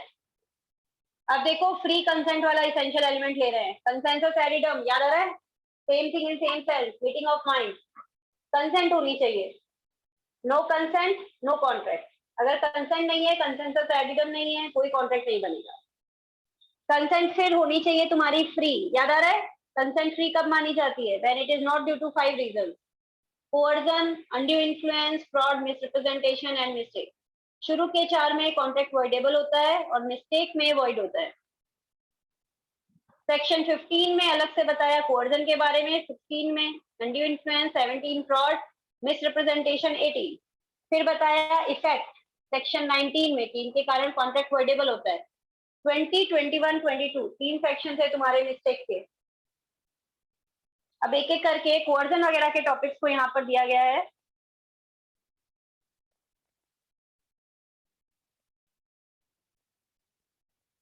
जहां जहां आईसीआई में डिफरेंसेस दिए गए हैं, डिफरेंसेस मैंने यहाँ शीट में इंक्लूड नहीं किए हैं क्योंकि डिफरेंसेस हमें डायरेक्टली आईसीआई से ही लेनी है। कोअर्जन, कोअर्जन की डेफिनेशन क्या कहती है? फिजिकल प्रेशर या थ्रेट यूज किया जाता है, ऐसा काम करना या धमकी देना जो इंडियन पीनल कोड में मना किया गया है। Committing an act, threat to commit an act forbidden by Indian penal code. Illegal तरीके से किसी की प्रॉपर्टी को रोकना या रोकने की धमकी देना जिससे उस पर्सन को नुकसान पहुंचाया जा सके। Unlawful detaining, threat to detain a property to prejudice of a person so as to induce the person to enter into contract is known as coercion। ये डेफिनेशन करनी है। committing an act, threat to commit an act forbidden by Indian Penal Code, unlawful detaining, threat to detain a property, prejudice of a person so as to induce the person to enter into contract is coercion। एक चीज important है यहाँ पर कि threat to commit suicide भी coercion में लिया जाएगा, because suicide is prohibited under Indian penal code, इसलिए डेफिनेशन में कवर हो गया। ये चीज इंपॉर्टेंट नहीं है कि जहां पर कोवर्जन यूज किया गया है वहां पर उस एरिया में इंडियन पीनल कोड एप्लीकेबल हो। हमें सिर्फ देखना यही है कि क्राइम ऐसा होना चाहिए जो इंडियन पीनल कोड में मना किया गया है। हमें ये नहीं देखना कि उस एरिया में इंडियन पीनल कोड एप्लीकेबल है या नहीं है, क्योंकि प्रोविजन किसका है अपना, प्रोविजन है अपना इंडियन कॉन्ट्रैक्ट एक्ट का, और इंडियन कॉन्ट्रैक्ट एक्ट पूरी इंडिया में एप्लीकेबल है। इफेक्ट की बात करें, कोवर्जन में कॉन्ट्रैक्ट वॉइडेबल होता है। अग्रीड पार्टी ने कोई बेनिफिट उठाया है तो वापस करेगी। डिफॉल्टर पार्टी ने भी अगर किसी को डरा धमका के कोई पेमेंट रिसीव कर लिया है तो वो भी उसे वापस करेगी। एग्जाम्पल ये मैंने आपको कई बार दिया है, देखो ए बी से कहता है कि अगर तुमने अपनी प्रॉपर्टी जिसकी वैल्यू 10 लाख है 2 लाख में मेरे नाम नहीं की तो मैं तुम्हारे बेटे को मार दूंगा। प्रॉपर्टी तो वो ट्रांसफर कर देगा, पर क्या उसकी फ्री कंसेंट है? नहीं है। It is due to coercion. Physical pressure threat को यूज किया जाता है, डरा के धमका के कॉन्टेक्ट किया जाता है, देन इट इज कोवर्जन। समझ में आई चीज की नहीं आई बताओ मुझे। सेक्शन 15 क्या अच्छे से करना है, डेफिनेशन सेक्शन 15 की हो जाएगी। अनड्यू इन्फ्लुएंस पे आ जाओ। अनड्यू इन्फ्लुएंस में मेंटल या मॉरल प्रेशर डाला जाता है। डेफिनेशन क्या कहती है, पार्टीज के बीच में रिलेशनशिप इस तरीके की है कि वन पार्टी ऐसी पोजीशन में है dominate the will of other party and takes unfair advantage of his position. मतलब एक पार्टी स्ट्रॉन्गर पोजीशन में है, एक पार्टी वीकर पोजीशन में है। जो स्ट्रॉन्गर पोजीशन वाली पार्टी है, स्ट्रॉन्गर पोजीशन वाली पार्टी, वो अपनी पोजीशन को मिसयूज करती है, then this is known as undue influence. Essential elements आपके एग्जाम में एक बार पूछे हुए हैं कि what are the essential elements of undue influence. Question आया हुआ है 4 मार्क्स का। पहली चीज क्या है, यहाँ पर पार्टीज के बीच में रिलेशनशिप होनी चाहिए। दूसरा, position to dominate the will होनी चाहिए। रियल और अपरेंट अथॉरिटी, देखते ही पता चलता है कि एक पार्टी स्ट्रॉन्गर पोजीशन में है, एक पार्टी वीकर पोजीशन में है। इसके कुछ एग्जाम्पल लिखवाए थे मैंने, आपको याद आ रहे हैं? Master servant, employer employee, income tax officer, assessee, principal, temporary teacher. फिर था fiduciary relationship, mutual trust and confidence वाली रिलेशनशिप, जहां पर एक पार्टी दूसरी पार्टी पे विश्वास करती है, fiduciary relationship. Father son, teacher student, अपनी रिलेशन भी यहाँ पर कवर थी भाई। Solicitor client, minor guardian, all were example of fiduciary relationship. Mental distress, कोई अपनी ओल्ड एज की वजह से, डिजीज की वजह से पूरी तरीके से दूसरे पर डिपेंड हो जाता है, then this is known as mental distress. और एग्जाम्पल था doctor patient. Unconscious bargain, unconscious bargain, unconscious bargain का मतलब क्या है? अनफेयर बार्गेन, जहां पर अनरीजनेबल टर्म्स पर पैसे उधार दिए जाते हैं उनको बोलते हैं अनकॉन्शियस बार्गेन। फॉर एग्जाम्पल, एक हिंदू विडो है, एक मनी लेंडर के पास गई, give me loan of 10 lakh rupees. Money lender को पता था कि भाई ये हिंदू विडो है, इसको पैसों की बहुत जरूरत है और ये ज्यादा जनों को जानती नहीं है, तो मैं जो भी टर्म्स रखूं मुझसे ही पैसे उधार लेगी। तो is giving loan at the rate of 100% rate of interest. गलत है कि नहीं है बताओ मुझे। क्या यूज किया है उसने? Undue influence, unconscious bargaining. एक एक दो दो लाइनें डिस्क्राइब कर देना लता, ज्यादा से ज्यादा, बस बहुत है, इतना ही टाइम होता है। इंटेंशन क्या है? To take unfair advantage. Burden of proof aggrieved party पर। अग्रीड पार्टी प्रूव करेगी कि अनड्यू इन्फ्लुएंस यूज हुआ है और डिफॉल्टर पार्टी प्रूव करेगी absence of undue influence. Absence of undue influence मतलब कि अनड्यू इन्फ्लुएंस यूज नहीं हुआ है। इफेक्ट की बात करें, कॉन्ट्रैक्ट यहाँ पर वॉइडेबल है। अनड्यू इन्फ्लुएंस में कोर्ट के पास पावर होती है कि वो चाहे तो कॉन्ट्रैक्ट को कैंसिल कर सकती है, सेट असाइड, और चाहे तो विद मॉडिफिकेशन इसे लागू करवा सकती है। ये पावर कोवर्जन के केस में कोर्ट के पास नहीं होती। अनड्यू इन्फ्लुएंस में कोर्ट के पास पावर है कि इसे कंप्लीटली या तो कैंसिल करवा दे या फिर विद मॉडिफिकेशन लागू करवा दे। जैसे 1 लाख रुपए उधार दिए ए ने बी को, पेरेंटल इन्फ्लुएंस को यूज करते हुए उसने बॉन्ड भरवा लिया 2 लाख का। अब कोर्ट क्या कर सकती है? इसको पूरा कैंसिल कर सकती है या फिर क्या कर सकती है, उससे कह सकती है कि 1 लाख रुपए आपने 6 महीने यूज किए हैं तो इतनी रेट पे interest low, enforce it with modification. Undue influence short में समझ में आया कि नहीं आया, बताओ मुझे एक बार कंफर्मेशन दो। फिजिकल प्रेशर डालो तो कोवर्जन है, मेंटल या मॉरल प्रेशर डालो तो अनड्यू इन्फ्लुएंस है। इसमें एक बैंकर वाला प्रैक्टिकल क्वेश्चन दिया हुआ है एमसीसी बुकलेट में, उसको अच्छे से कर लेना कि कैश मार्केट में शॉर्टेज है और एक बैंकर के पास बंदा गया था लोन लेने के लिए, will it be covered under undue influence? Answer my question. Bank वाला एग्जांपल याद आ रहा है? अनड्यू इन्फ्लुएंस में एक प्रैक्टिकल क्वेश्चन दिया हुआ है एमसीसी बुकलेट में। यस, हाँ बिल्कुल सही आंसर है। Answer is no, this not covered under undue influence. It is a transaction in ordinary course of business, both the parties are on equal standing, सिर्फ इस वजह से कि रेट ऑफ इंटरेस्ट हाई है, it will not be taken into undue influence. अब बात करेंगे fraud पर। लास्ट अटेम्प्ट में क्वेश्चन आया है, define fraud, define misrepresentation and give differences between fraud and misrepresentation. ठीक है, ये क्वेश्चन आया है, 7 मार्क्स का आया है क्वेश्चन, लॉन्ग क्वेश्चन आया है। फ्रॉड के बारे में देखते हैं। फ्रॉड की डेफिनेशन है ये 5 पॉइंट। फ्रॉड में धोखा देने का इरादा होता है, सेक्शन 17 है। ऐसा स्टेटमेंट बंदा बोलता है जिसे वो खुद भी सच नहीं मानता, एक्टिवली फैक्ट्स को छिपाता है, promise made without intention of performance, ऐसा वादा जिसे निभाने का इरादा ही नहीं है, act declared as fraudulent by law, इसे लॉ ने कह दिया कि ये फ्रॉडुलेंट है, any act fitted to deceive others, कोई भी काम जिसके थ्रू किसी दूसरे पर्सन को धोखा दिया जा सके इज फ्रॉड। फ्रॉड के केस में रेमेडीज क्या क्या है? 3 रेमेडी है। पहली रेमेडी क्या है? अग्रीड पार्टी इस कॉन्ट्रैक्ट को एनफोर्स करा सकती है, वैलिड मान सकती है, डैमेजेस के लिए केस फाइल कर सकती है। कॉन्ट्रैक्ट वॉइडेबल होता है ना, अग्रीड पार्टी चाहे तो कॉन्ट्रैक्ट को कैंसिल कर सकती है, वॉइड मान सकती है, चाहे तो एनफोर्स करा सकती है, वैलिड मान सकती है, स्यू फॉर डैमेजेस, और चाहे तो कह सकती है insist on performance as the representation made business too. इस तरीके से परफॉर्म करो कि जो चीज तुमने मुझसे कही थी वो सच हो जाए। Himanshi, active concealment of fact वाला पॉइंट तब लगता है जहां ड्यूटी टू स्पीक बनती है। फॉर एग्जाम्पल, एक बंदा शादी करने गया, वो डिवोर्सी है, पर उसने अपने पहले मैरिज के फैक्ट को डिस्क्लोज नहीं किया, it is active concealment of fact covered under fraud. यहाँ पर मैरिज के कॉन्ट्रैक्ट में ड्यूटी टू स्पीक बनती है। एक क्वेश्चन मेन एग्जाम में आया हुआ है आप लोगों के, does silence amount to fraud? 7 marks का क्वेश्चन आया हुआ है ये वाला, और ये आपके डिस्क्रिप्टिव क्वेश्चन में आईसीआई में कवर्ड भी है। क्या चुप रहना फ्रॉड है? जनरल रूल कहता है let the buyer be aware, घोड़ा घास से यारी करेगा खाएगा क्या। सेलर का चुप रहना जनरली फ्रॉड नहीं है। 3 एग्जाम्पल भी दिए थे मैंने आपको, अगर आपको याद आ रहा हो तो। Real Perl necklace, artificial Perl necklace, old rice new rice, real painting duplicate painting, ये आया हुआ है 7 मार्क्स का क्वेश्चन। क्या चुप रहना फ्रॉड है?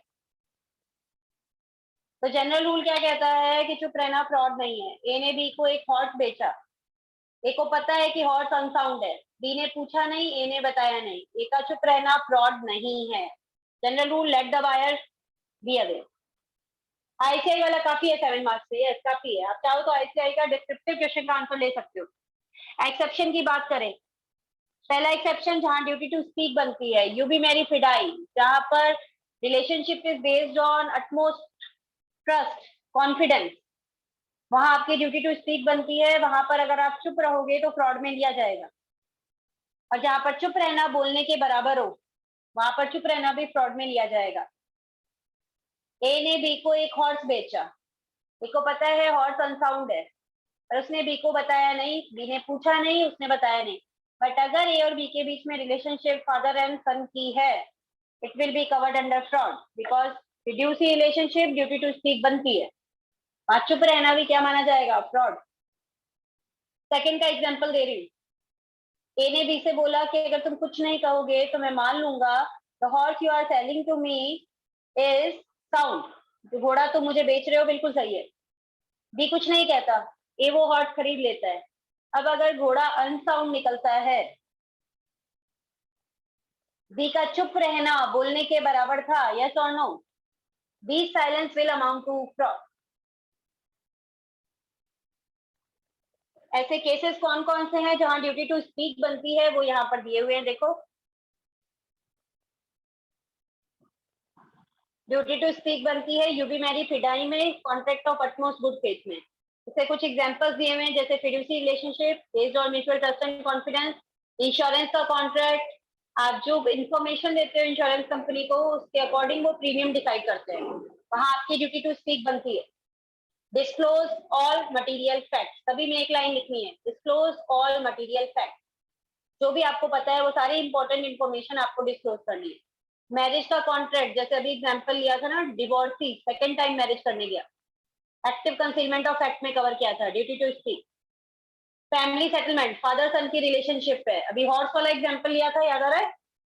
ए ने बी को हॉर्स बेचा, फादर सन की रिलेशनशिप है, ए को पता है कि हॉर्स अनसाउंड है, उसने लेकिन अपने बेटे को नहीं बताया, कवर्ड अंडर फ्रॉड।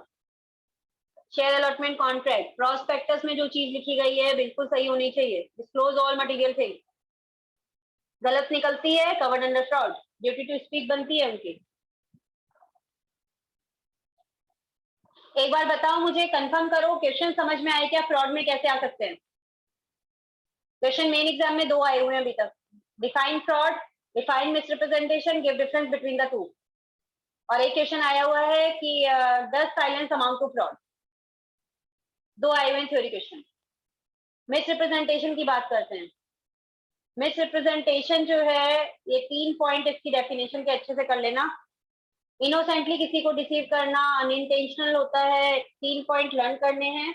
ऐसा स्टेटमेंट, पॉजिटिव स्टेटमेंट जिसे वो बंदा खुद भी सच मानता है पर वो गलत निकल जाता है।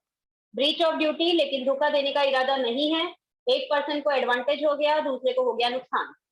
इनोसेंटली इंड्यूस करते हो एक पार्टी को कि वो सब्जेक्ट मैटर या सब्सटेंस से रिलेटेड गलती करे, देन इट इज मिसरिप्रेजेंटेशन। ये 3 पॉइंट लर्न करने हैं। डेफिनेशन है, सेक्शन 18 की डेफिनेशन है। मिसरिप्रेजेंटेशन पर प्रैक्टिकल क्वेश्चन दिया हुआ है आपकी एमसीसी बुकलेट में, वो आप करना। जिसमें एक मैं बताती हूँ उसमें हुआ क्या था। उस प्रैक्टिकल क्वेश्चन में सूरज सोहन करके क्वेश्चन है आई थिंक, जिसमें वो व्हीकल खरीदता है, कुछ दिन बाद में व्हीकल काम करना बंद कर देता है। उसको ऑप्शन दिया जाता है कि भाई मैं रिपेयर करा देता हूँ, जो रिपेयर के खर्चे आएंगे उसका 40% मैं बियर करूंगा। ठीक है ना, वो वाला क्वेश्चन है ये।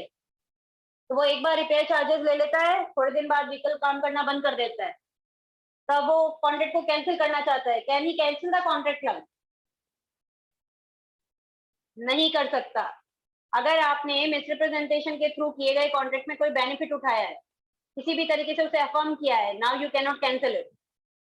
तो वो प्रैक्टिकल क्वेश्चन इंपॉर्टेंट है, आईसीआई ने न्यू बुक में उसको डाला है, तो उसको अच्छे से कर लेना मिसरिप्रेजेंटेशन के प्रैक्टिकल क्वेश्चन को।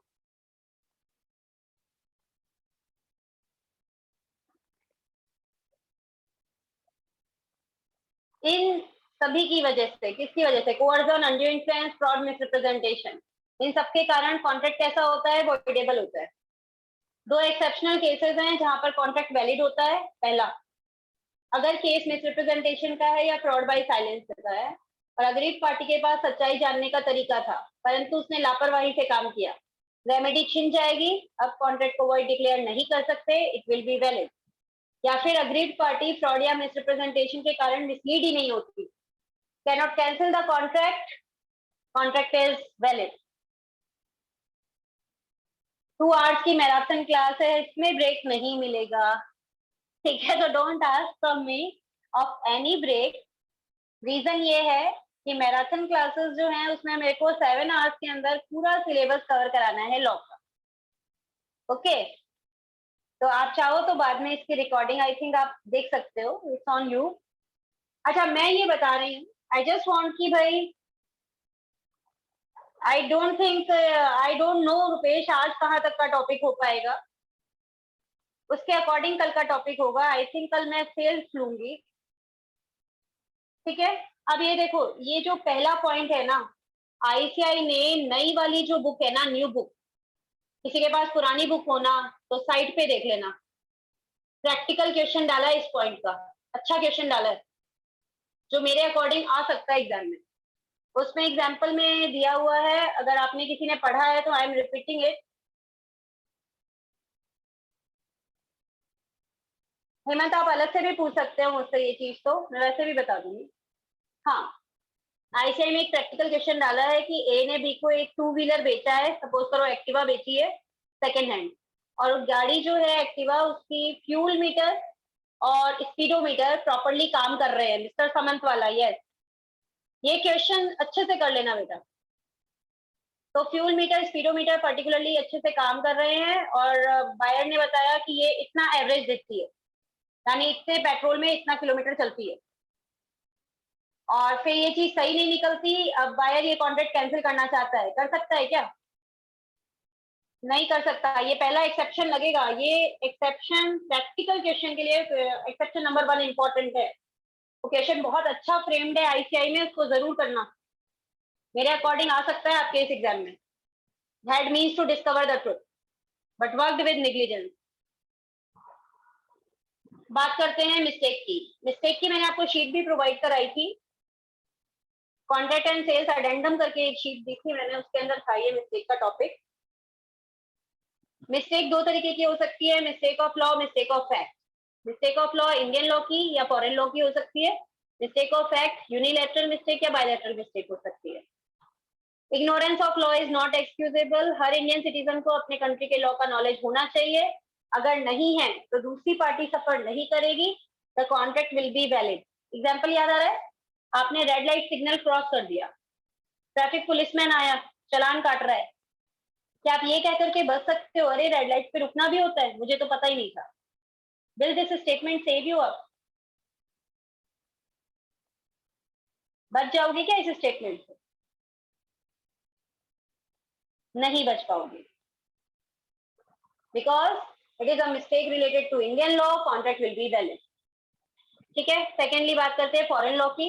हर कंट्री के लॉ को याद करना हमारी जिम्मेदारी नहीं है। Due to mistake of foreign law, contract void, treated like mistake of fact, क्योंकि मिस्टेक ऑफ फैक्ट वॉइड होती है। मिस्टेक ऑफ फैक्ट दो तरीके की, यूनिलैटरल मिस्टेक एक पार्टी की गलती है, बायलैटरल मिस्टेक दोनों पार्टी की गलती है। एक पार्टी की गलती है तो कॉन्ट्रैक्ट जनरली वैलिड। आज अपनी क्लास 3 बजे तक है, मैं आपको 10 मिनट्स पहले लीव करूंगी। Done? We will be taking class up to 2:50, जितना भी कवर होगा। अब आपके एग्जाम्स आने वाले हैं, थोड़ी सिटिंग आपको भी देनी पड़ेगी, बट बिलीव मी क्लास, इस अकॉर्डिंग अगर एफर्ट करोगे तो जो क्वेश्चन मैं जिस तरीके से बता रही हूँ ना, आपका पेपर पूरा इस अकॉर्डिंग फंसेगा, ये मेरी गारंटी है। थोड़ा सा लेकिन स्ट्रेस लेना पड़ता है।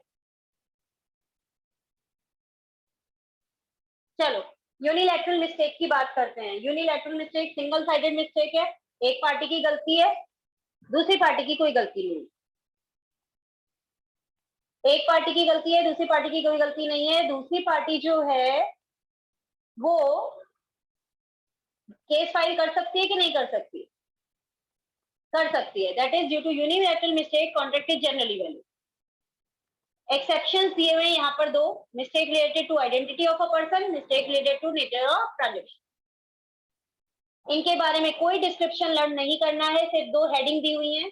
आईसीआई ने कुछ डिस्क्राइब नहीं किया, आपको भी नहीं करना। बायलैटरल मिस्टेक में क्या होता है? दोनों पार्टीज की गलती है, दोनों की गलती से कोई कॉन्ट्रैक्ट नहीं बनता, contract is void.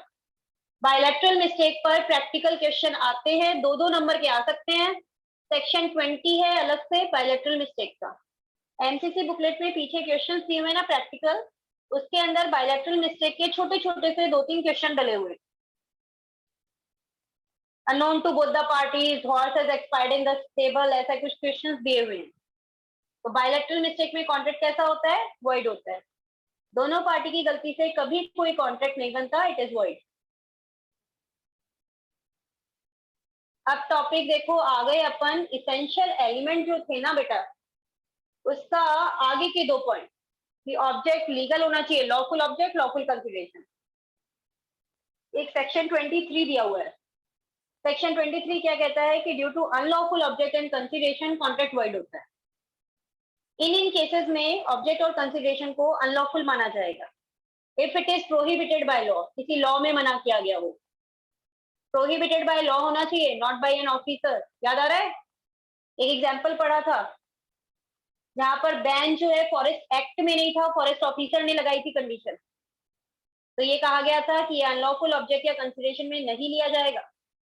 It should be prohibited by law, not by an officer or authority. Defeat the provision of law, legal provision के अगेंस्ट में है। सभी में एक एक दो दो लाइन कॉमन लिख सकते हो आप। When it is defeating the provision of law, it will be covered under unlawful object and consideration. Contract will be void. ठीक है। Defeat any rule for the timing in force in India. For the timing in force in India मतलब presently applicable in India. India में applicable किसी rule के against में है। Rule बना रहे हैं हाई कोर्ट और सुप्रीम कोर्ट कि इनके एम्प्लॉयज की सैलरी ये खुद डिसाइड करेंगे। अगर मान लो ऑफिशियल रिसीवर जो कि कोर्ट का ऑफिसर होता है दिवालिये के केस में, इंसॉल्वेंट के केस में, पार्टीज डिसाइड करती हैं कि अगर उसने एक दिन भी छुट्टी नहीं ली तो वो उसे इसकी सैलरी देंगी। गलत है कि नहीं है?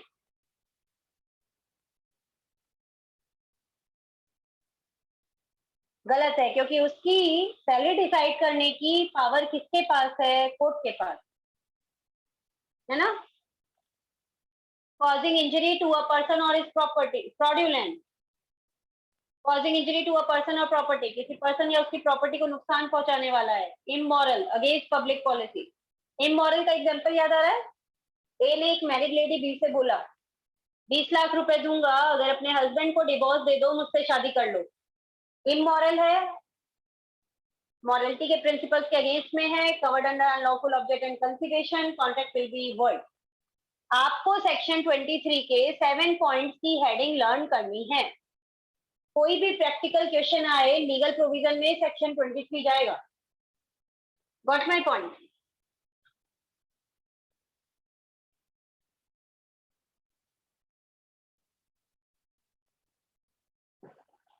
Agreement against public policy, alien enemy के साथ व्यापार करना, ट्रेड करना अगेंस्ट पब्लिक पॉलिसी है, वॉइड है। Without the licence from government of India, stifling prosecution, an agreement to prevent proceeding from running into normal course using force, force को use करके normal चल रही प्रोसीडिंग को रोकना, stifling prosecution. Indian criminal procedure code में दो तरीके के मैटर्स दिए हुए हैं। इंडियन क्रिमिनल प्रोसीजर कोड में दो तरीके के मैटर्स ऑफेंसेस दिए हुए हैं, कंपाउंडेबल, अनकंपाउंडेबल।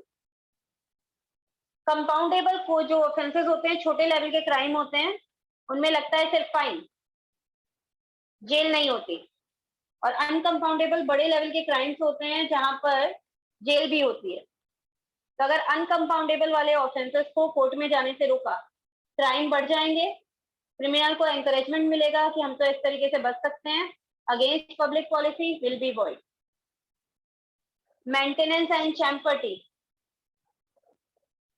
ऐसे केस लॉ को बढ़ावा देना जिसमें आपका खुद का कोई इंटरेस्ट नहीं है, मेंटेनेंस। और ऐसे केस लॉ को बढ़ावा देना जिसमें आपका इंटरेस्ट है, चैम्पर्टी। इंग्लैंड में दोनों वॉइड होते हैं, इंडिया में दे आर जनरली वैलिड जब तक कि अनरीजनेबल ना हो, अनजस्ट ना हो या गलत इरादे से ना किए जाए, malicious motive.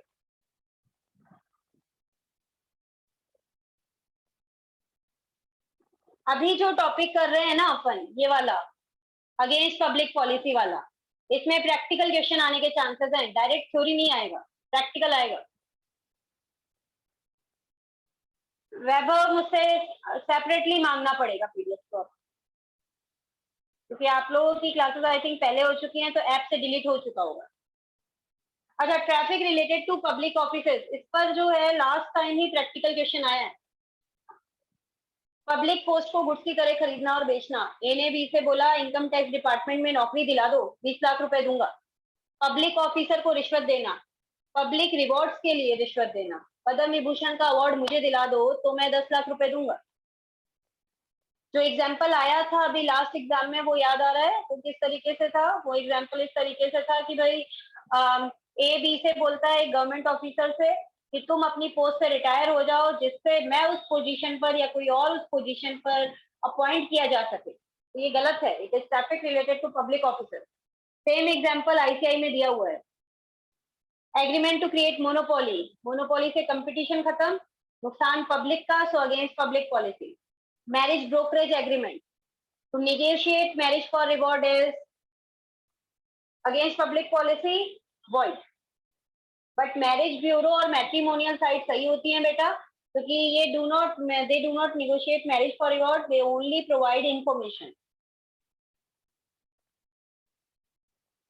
Interference in the course of justice, interference in the course of justice, जज को रिश्वत दे रहे हो कि भाई फैसला हमारे हक में दो, विटनेस को रिश्वत दे रहे हो कि गवाही देने मत आना, कितने रुपए देंगे, तो आप जस्टिस में रुकावट डाल रहे हो against public policy. Interest against obligation, private officer को रिश्वत दे रहे हो, ए ने बी से बोला कि 2 लाख रुपए दूंगा अगर तुम मेरा कॉन्ट्रैक्ट पास करा दो,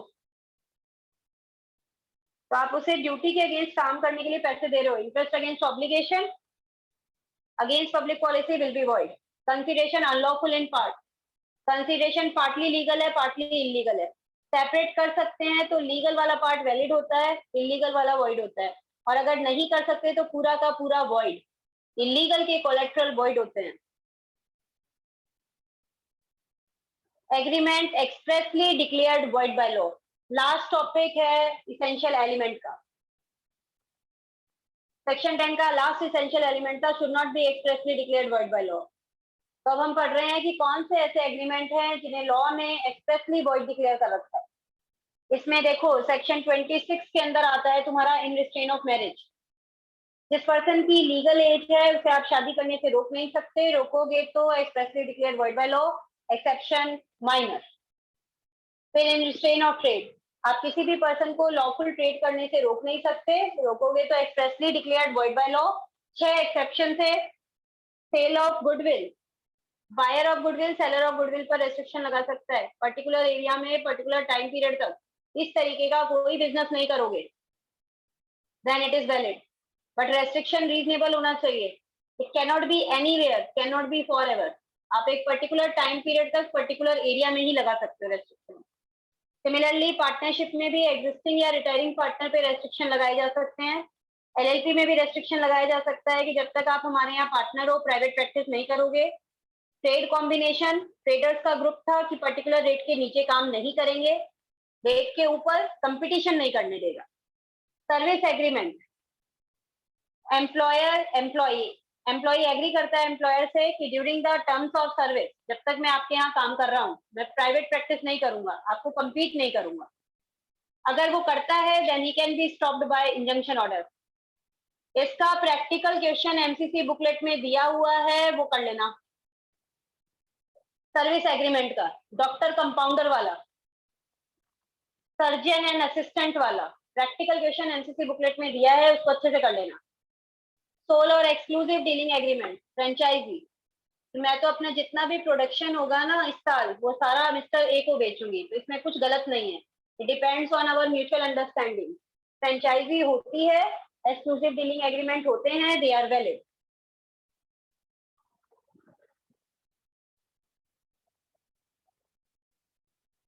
agreement in restraint of legal proceeding, section number तुम्हारा जाएगा 28। ऐसा एग्रीमेंट जिसके थ्रू एक पार्टी को कंप्लीटली केस फाइल करने से रोक दिया जाता है, या जिस टाइम पीरियड में वो केस फाइल कर दे सकता है उस टाइम पीरियड को कम कर दिया जाता है। एक्सेप्शन है तुम्हारा आर्बिट्रेशन। आर्बिट्रेशन मतलब पंचायत, पार्टीज मिलकर आपस में डिसाइड करती हैं कि भाई अगर हमारे बीच में डिस्प्यूट है या हमारे बीच में डिस्प्यूट थी या फ्यूचर में कोई डिस्प्यूट होगी, हम कोर्ट में नहीं जाएंगे, we will settle it by arbitration, then it is valid.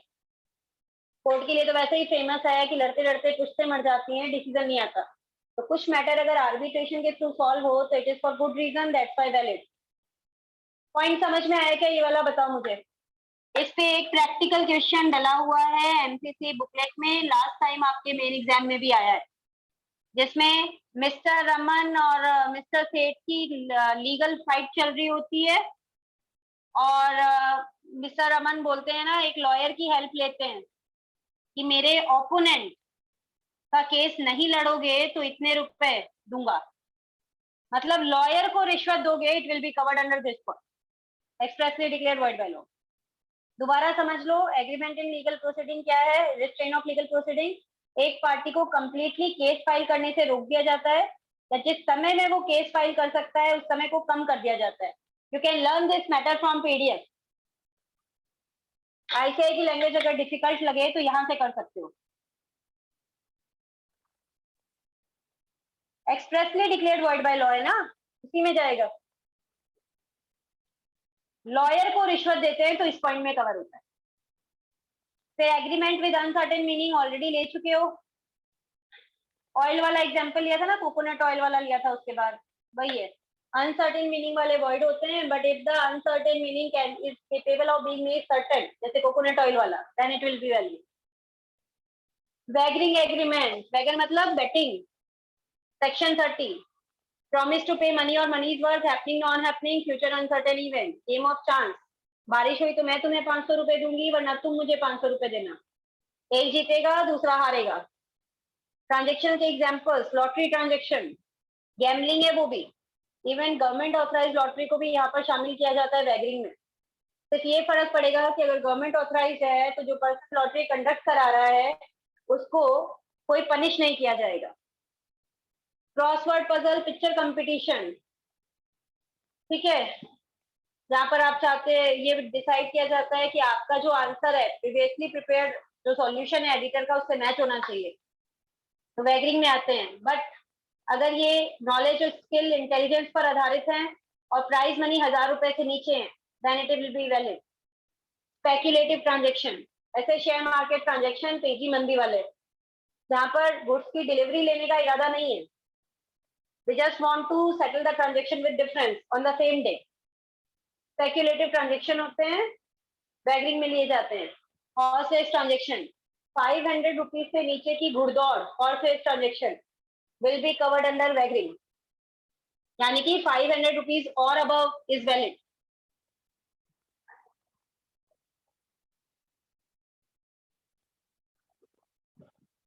Condition similar to wagering but not void.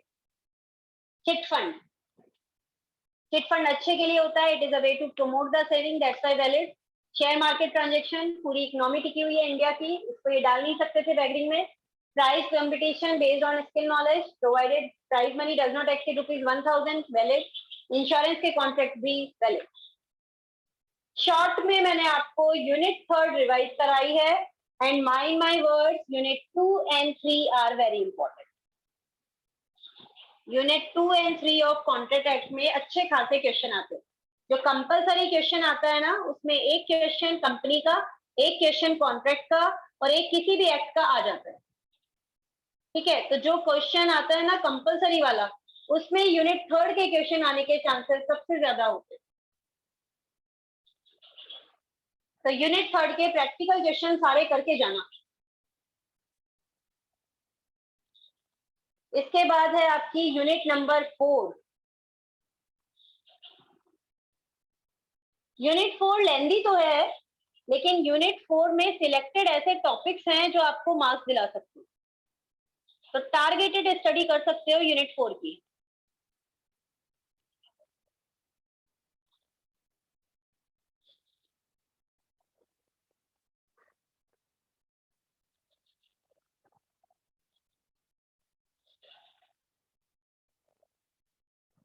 वैभव, मेरे हाथ की बात नहीं है ये चीज, मैराथन क्लासेस तो 7 आवर्स की भी लगातार होती हैं, तो बेटा होती हैं।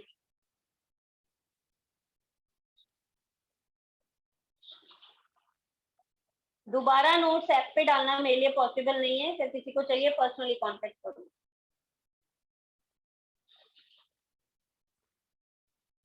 250 पर मैं ऑटोमेटिकली क्लास लीव कर दूंगी, ठीक है। एक बार आप चाहो तो बाद में रिकॉर्डिंग देख सकते हो, आपके पास ऑप्शन है।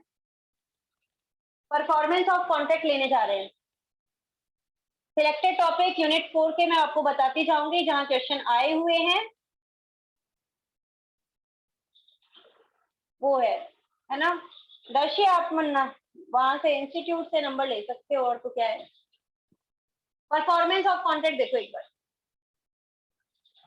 परफॉर्मेंस ऑफ कॉन्ट्रैक्ट कहता है कि पार्टीज की एब्सोल्यूट ड्यूटी है कि अपने अपनी प्रोमिसेस को परफॉर्म करें या ऑफर टू परफॉर्म करें, जब तक कि डिस्पेंसिव ना हो जाए, यानी एक पार्टी सेक्रीफाइस ना कर दे, या फिर कॉन्ट्रैक्ट एक्ट या किसी और लॉ में माफ ना कर दिया जाए, लीगली इम्पॉसिबल ना हो जाए। परफॉर्मेंस दो तरीके का होता है, actual performance, attempted performance. Actual performance में दोनों पार्टीज ने अपनी अपनी प्रोमिसेस को पूरा कर दिया है। अटेम्प्टेड परफॉर्मेंस में प्रॉमिसर कहता है, ऑफर देता है कि मैं अपनी प्रॉमिस को परफॉर्म कर दूं, लेकिन प्रॉमिस ही एक्सेप्ट करने से मना कर देता है।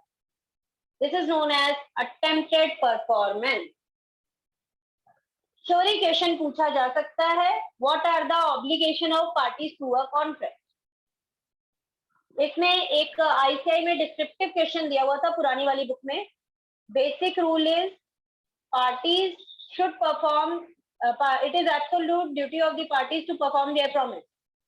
State the obligation of parties to a contract. तो उसके अंदर परफॉर्मेंस के बारे में बताना था। This is the answer which is given over there. ICI के डिस्क्रिप्टिव क्वेश्चन में पहले मॉड्यूल में था ये, इसलिए मैंने यहाँ पे स्टार लगा रखा। इसके बाद का जो टॉपिक है कि कौन परफॉर्म कर सकता है, पूरा लॉन्ग में नहीं पूछा जाएगा, बहुत शॉर्ट में बताती हूँ। अगर पर्सनल स्किल का कॉन्ट्रैक्ट है तो प्रोमिसर को खुद को करना पड़ेगा, उसकी डेथ के बाद में ये कॉन्ट्रैक्ट वॉइड हो जाते हैं। अगर पर्सनल स्किल का नहीं है तो जो काम आप कर सकते हो आप एजेंट के थ्रू, अपने रिप्रेजेंटेटिव के थ्रू भी करवा सकते हो। पर्सनल स्किल का कॉन्ट्रैक्ट नहीं है तो डेथ के बाद में प्रोमिसर की ये कॉन्ट्रैक्ट उसके लीगल रिप्रेजेंटेटिव पूरा करेंगे। अगर पर्सनल स्किल का है तो come to an end, void हो जाएगा। यहाँ जो इम्पोर्टेंट पार्ट है जो पूछा जा सकता है, जो मैंने सिलेक्टेड टॉपिक्स में बताया, that is section 41, 42, 43, 44। Performance of promise by third party और जॉइंट प्रॉमिसर, दो इंपॉर्टेंट टॉपिक है यहाँ पे। ये सेक्शन 41 की बात करते हैं। Effect of accepting performance from third person, section 41। अगर प्रॉमिस ही थर्ड पर्सन से परफॉर्मेंस एक्सेप्ट करता है, now he cannot enforce it against the promisor, यानी कि promisor अपनी liability से discharge, although promisor has neither authorized nor ratified the act of the third party। याद आ रही है लैंग्वेज क्लास, मैंने क्लास में लर्न करवाई थी ये लैंग्वेज। एग्जाम्पल याद आ रहा है? ए और बी के बीच में कॉन्ट्रैक्ट था, ए को रुपए दे रहे थे 1 लाख रुपए बी को। ए प्रोमिसर है, बी प्रोमिसी है, सी थर्ड पर्सन। सी ने ए के बिहाफ पर बी को पेमेंट कर दिया 60,000 का। अब बी केस फाइल करना चाहता है 1 लाख के लिए, कर सकता है क्या?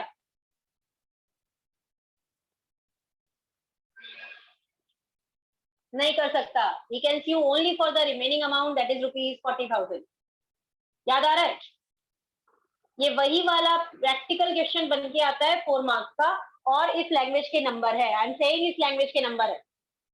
जब प्रोमिसी यानी कि बी थर्ड पार्टी यानी सी से परफॉर्मेंस एक्सेप्ट कर लेता है तो उस हद तक प्रोमिसर यानी ए अपनी लाइबिलिटी से रिलीव हो जाएगा, although promisor has neither authorized nor ratified the act of the third party।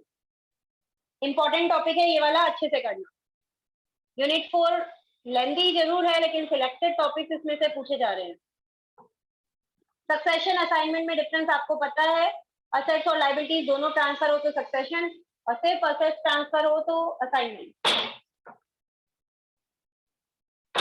Effect of refusal to accept offer of performance, promisor ने कहा काम पूरा कर दूं, प्रोमिसी ने रोक दिया, मना कर दिया। ऑफर ऑफ परफॉर्मेंस है, इससे क्या होगा? प्रोमिसर अपनी लाइबिलिटी से डिस्चार्ज हो जाएगा। He can not be held liable for non performance and he will not lose any of his right, यानी अगर उसे कोई नुकसान हुआ है he can sue for damage. इसमें प्रोमिसर की कोई गलती नहीं होनी चाहिए। प्रोमिसर ने कहा कि मैं परफॉर्म कर दूं, बट प्रोमिसी ने उसे रोक दिया, तब प्रोमिसर हमेशा कह सकता है ना कि मैंने जो कहा था पूरा कर दूं, तुमने मुझे रोका था। ही is not responsible for non performance. Plus उसे कोई नुकसान हुआ है, कैरियर वाले के खर्चे लगे हैं, he can sue for damages, he will not lose any of his right.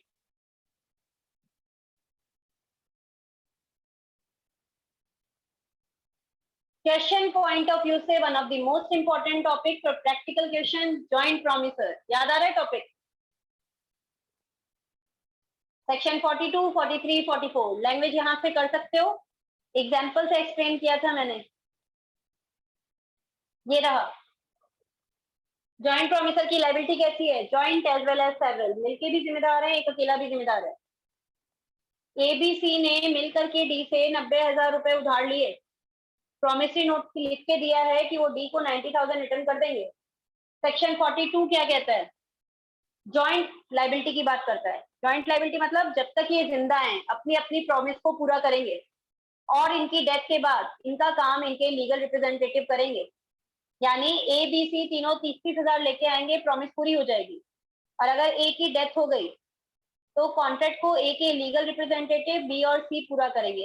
ये तीनों 30-30 हजार लेकर आएंगे। सेक्शन 42 समझ में आ गया क्या, बताओ दो एक बार। जॉइंट लाइबिलिटी की बात कर रहे हैं। During their life they should jointly perform their promise and in case of death the promise will be performed by legal representative along with survivor.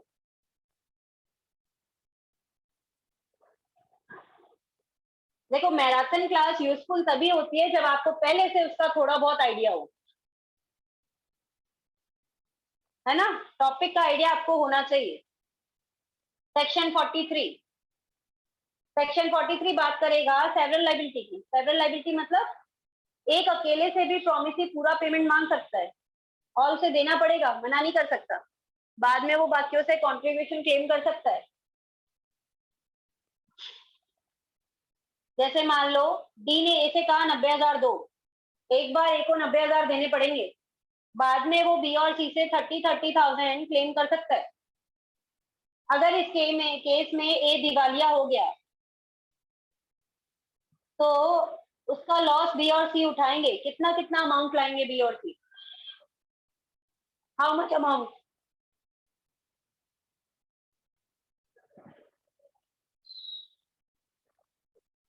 Equal what? Tell me the exact amount. 45,000 each. Can I say equal contribution in case of loss? एक ही वजह से नुकसान हुआ था 30,000 का, 15,000 but गया, तो 30,000 तो ये खुद का लेके आएंगे और 15,000 इसके लॉस की वजह से लाएंगे, तो टोटल 45,000 लेके आएंगे। और सेक्शन 44 कहता है कि भाई अगर प्रॉमिसी में एक जॉइंट प्रॉमिसर को रिलीव कर दिया तो बाकी रिलीव नहीं होंगे। डी ने ए को रिलीज कर दिया तो बी और सी रिलीज नहीं होंगे, और रिलीज होने के बाद भी ए बी और सी के लिए जिम्मेदार बना रहेगा। After being released also that joint promiser will remain liable towards other joint promiser. फिर रिलीज होने का फायदा क्या है? फायदा सिर्फ एक ही है कि डी अब पूरा जो अमाउंट है वो उस जॉइंट प्रॉमिसर से नहीं मांगेगा, बाकी कोई फायदा नहीं। जॉइंट प्रॉमिसर का टॉपिक अच्छे से समझ में आया कि नहीं आया बताओ। एमसीसी बुकलेट में इसके 3 या 4 प्रैक्टिकल क्वेश्चन दिए हुए हैं। क्वेश्चन नंबर 2, क्वेश्चन नंबर 3 और आगे भी 1-2 क्वेश्चन दिए हुए हैं। 2 और 3 तो कर ही लेना और लैंग्वेज यहाँ से लर्न कर लेना, ये इजी पड़ेगी। 42, 43, 44 तीनों की लैंग्वेज मैंने यहाँ पर शो कर रखी है।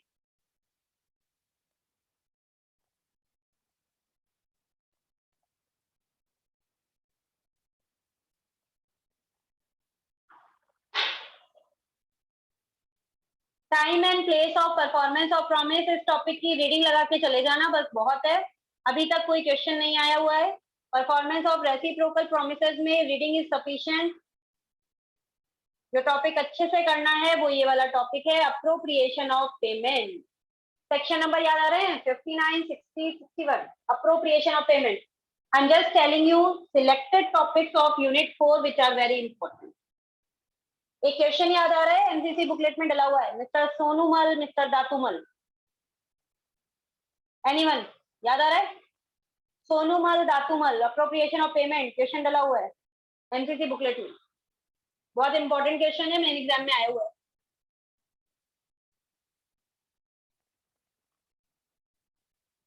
रेसिप्रोकल प्रॉमिस वाला इंपॉर्टेंट नहीं है, एक बार उसकी रीडिंग पीडीएफ में मैंने दिया था, ये sales contract and sale addendum में, रीडिंग वहां से लगा लेंगे। अप्रोप्रिएशन ऑफ पेमेंट की बात करते हैं। एक डेटर ने सेवरल डेब्ट्स लिए हैं सिंगल क्रेडिटर से, अब वो कुछ पेमेंट करता है which is not sufficient to discharge all the डेब्ट, तो इस पेमेंट को कैसे अप्रोप्रिएट करेंगे, उसके रूल्स है अप्रोप्रिएशन ऑफ पेमेंट के।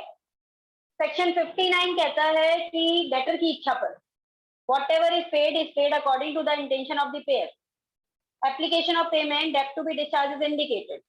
डेटर ने बता दिया पहले वाले का पेमेंट कर रहा हूं तो पहले वाले का, दूसरे का तो दूसरा, तीसरे का तो तीसरा, इसकी इच्छा पर, डेटर की इच्छा पर।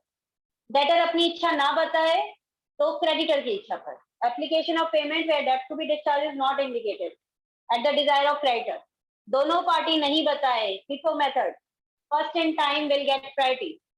जो कर्जा पहले लिया है उसका पेमेंट पहले होगा, जो बाद में लिया उसका पेमेंट बाद में। वेदर दे आर टाइम बार डेप्ट और नॉट, कोई फर्क नहीं पड़ता, मतलब टाइम बार डेप्ट है तो भी पेमेंट पहले होगा। If the debts are of the same day तो इन्हें इक्वल स्टैंडिंग का माना जाता है। They will be discharge proportionately. Example explain किया था ये वाला, याद आ रहा है? ए ने बी को अलग अलग टाइम पर 3 लोन दिए थे, 10,000 का, 20,000 का, 30,000 का। अब बी पेमेंट कर रहा है 15,000 का, तो क्या माने इसने कौन से डेप्ट का पेमेंट किया है? This is appropriation of payment. Rule क्या कहता है? पहला बोलता है डेटर की डिजायर पर, डेटर ना बताए क्रेडिटर की डिजायर पर, फिर first in time will get priority whether they are time barred और नॉट, और सेम डे किया है तो प्रोपोर्शनेटली इक्वल माने जाएंगे। टॉपिक समझ में आ गया क्या? बताओ मुझे। प्रैक्टिकल क्वेश्चन कौन सा करना है? सोनूमल धातुवल वाला हो जाएगा। अप्रोप्रिएशन ऑफ पेमेंट इंपॉर्टेंट है।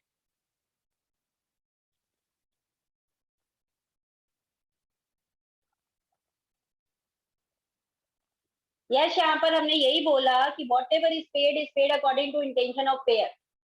डेटर ने कहा पहला चुका रहा हूं तो पहला, दूसरा तो दूसरा, तीसरा तो तीसरा। डेटर ना बताए तो क्रेडिटर की इच्छा पर, दोनों ना बताए तो इन ऑर्डर ऑफ टाइम, और अगर कर्जे एक ही दिन के हैं तो उनको बराबर माना जाता है। Appropriation will be done proportionately. Next topic आ रहा है contract which need not be perform with the consent of both the parties. दोनों पार्टीज की कंसेंट से कॉन्ट्रैक्ट को पूरा करने की जरूरत नहीं होती, कॉन्ट्रैक्ट हो जाता है डिस्चार्ज विद म्यूचुअल एग्रीमेंट। 4 चीजें याद करनी थी, कौन सी? Novation, rescission, alteration, remission. याद आ रहा है? पुराने की जगह नया आ गया, पुराना कॉन्ट्रैक्ट डिस्चार्ज हो गया बाय नोवेशन, पार्टीज बदल सकती है। रेसिशन, पुराने वाले कॉन्ट्रैक्ट को पार्टीज ने म्यूचुअल कंसेंट से कैंसिल कर दिया। देखो, कैंसिलेशन नोवेशन में भी होता है लेकिन आगे जाके नया कॉन्ट्रैक्ट बन जाता है। रेसिशन में कैंसिलेशन तो होता है लेकिन नया कॉन्ट्रैक्ट नहीं बनता। अल्ट्रेशन, पुराने वाले कॉन्ट्रैक्ट में ही चेंजेस किए जाते हैं, मॉडिफिकेशन किए जाते हैं, पार्टीज नहीं बदल सकती। रेमिशन, रेमिशन मतलब रेमिट वर्ड से बना है। रेमिट मतलब छूट देना, एग्जाम्प्ट करना, रिबेट देना। कैसे? पूरा का पूरा माफ कर दो, टोटल रेमिशन। वेवर, कुछ हिस्सा माफ कर दो, पार्शियल रेमिशन। टाइम लिमिट एक्सटेंड कर दो, 15 मार्च तक काम करना था, नहीं कर पा रहे, कोई बात नहीं, 25 मार्च तक कर दो, एक्सटेंड द टाइम लिमिट। फिर है may extend accept another commodity of the similar value, same value की दूसरी कमोडिटी एक्सेप्ट करना। जैसे मैंने आपको हॉर्स बेचा एक 5,000 में, आपके पास 5,000 रुपीज नहीं है मुझे देने के लिए, तो मैं कहती हूँ कि आपके पास एक नेकलेस पड़ा है जिसकी वैल्यू 5,000 है, आप मुझे दे दो। I can accept another commodity of the similar value.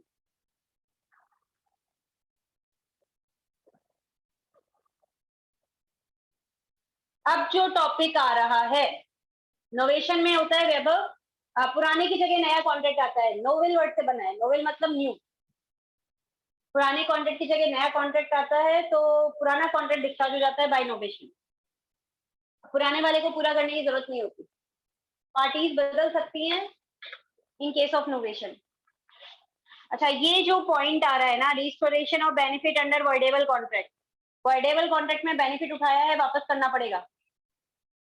और restoration of benefit under void agreement और वॉइड कॉन्ट्रैक्ट, वॉइड एग्रीमेंट या वॉइड कॉन्ट्रैक्ट में बेनिफिट उठाया है तो वापस करना पड़ेगा। अच्छा, इसमें ये जो पॉइंट नंबर 4 है, it is very very important. Section 65 है आई थिंक,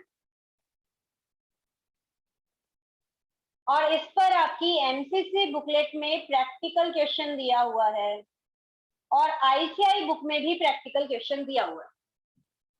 आईसीआई बुक में क्वेश्चन था वो इस तरीके से था, मिस्टर रिच करके पेंटिंग बनानी थी 10 सिटिंग में, 3rd सिटिंग में वहां पर गए तो पता चला कि उनको पैरालिसिस का अटैक आ गया है।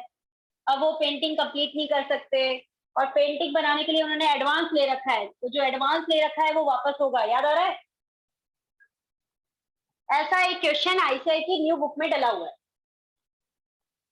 स्पेशल स्किल वाला। यस, और वॉइड एग्रीमेंट हो गया ना, क्योंकि पर्सनल स्किल का कॉन्ट्रैक्ट था, तो जो बेनिफिट है वो वापस होगा। हाँ, एक question practical question MCC booklet में डला हुआ है कि इम्पॉसिबिलिटी के कारण वॉइड हो गया। सिर्फ only way of transportation was road, और गुड्स को एक पर्टिकुलर डेट पे डिलीवर करना था, और रोडवेज वहां से डिस्ट्रॉय हो गई हैं, इस वजह से टाइम पे डिलीवरी नहीं हो पाई, इम्पॉसिबल हो गया पूरा करना। सेक्शन 56 लगा, और फिर उसके बाद में लगा सेक्शन 65, जो एडवांस अमाउंट दे रखा था वो एडवांस अमाउंट वापस होगा। आईसीआई ने एक नई बुक में प्रैक्टिकल क्वेश्चन और डाला है, मिस्टर सच मिस्टर झूठ करके। This topic is very important, इसको अच्छे से करना। पॉइंट नंबर 4, 3 प्रैक्टिकल क्वेश्चन तो मुझे अभी भी याद है कि इस टॉपिक में दिए हुए हैं। एक एमसीसी बुकलेट में है, 2 या 3 क्वेश्चन उसमें है, आईसीआई बुक में डिस्क्रिप्टिव क्वेश्चन, न्यू बुक में। यस, हाँ दीपाल दे रखा है ये टॉपिक। कम्युनिकेशन ऑफ रेसिशन, ये तो ऐसे ही रीडिंग लगा लेना, कोई मतलब का नहीं है। इसकी रीडिंग जरूर लगा लेना इस वाले की, कि अगर प्रॉमिसर को काम पूरा करने के लिए रीजनेबल फैसिलिटी नहीं देता तो प्रॉमिसर को भी काम पूरा करने की कोई जरूरत नहीं है। एक स्टूडेंट पढ़ना नहीं चाहता, teacher can not be held liable for non teaching, याद आ रहा है ना। देखो थ्योरेटिकल क्वेश्चन आता है अगर कि contract which did not be perform with the consent of both the party, तो आप ये शुरू के सिर्फ 4 पॉइंट बता देना। कौन से? Novation, rescission, alteration, रेमिशन। प्रैक्टिकल बनता है तो इसके आगे बनता है restoration of benefit under void agreement. Practical question यहाँ पर बनता है ये, इस वाले 4th पॉइंट पे। एमसीसी बुकलेट में दिया हुआ है और आईसीआई वाले में भी डिस्क्रिप्टिव क्वेश्चन में दिए हुए हैं। प्रैक्टिकल क्वेश्चन तो सारे करके बैठना।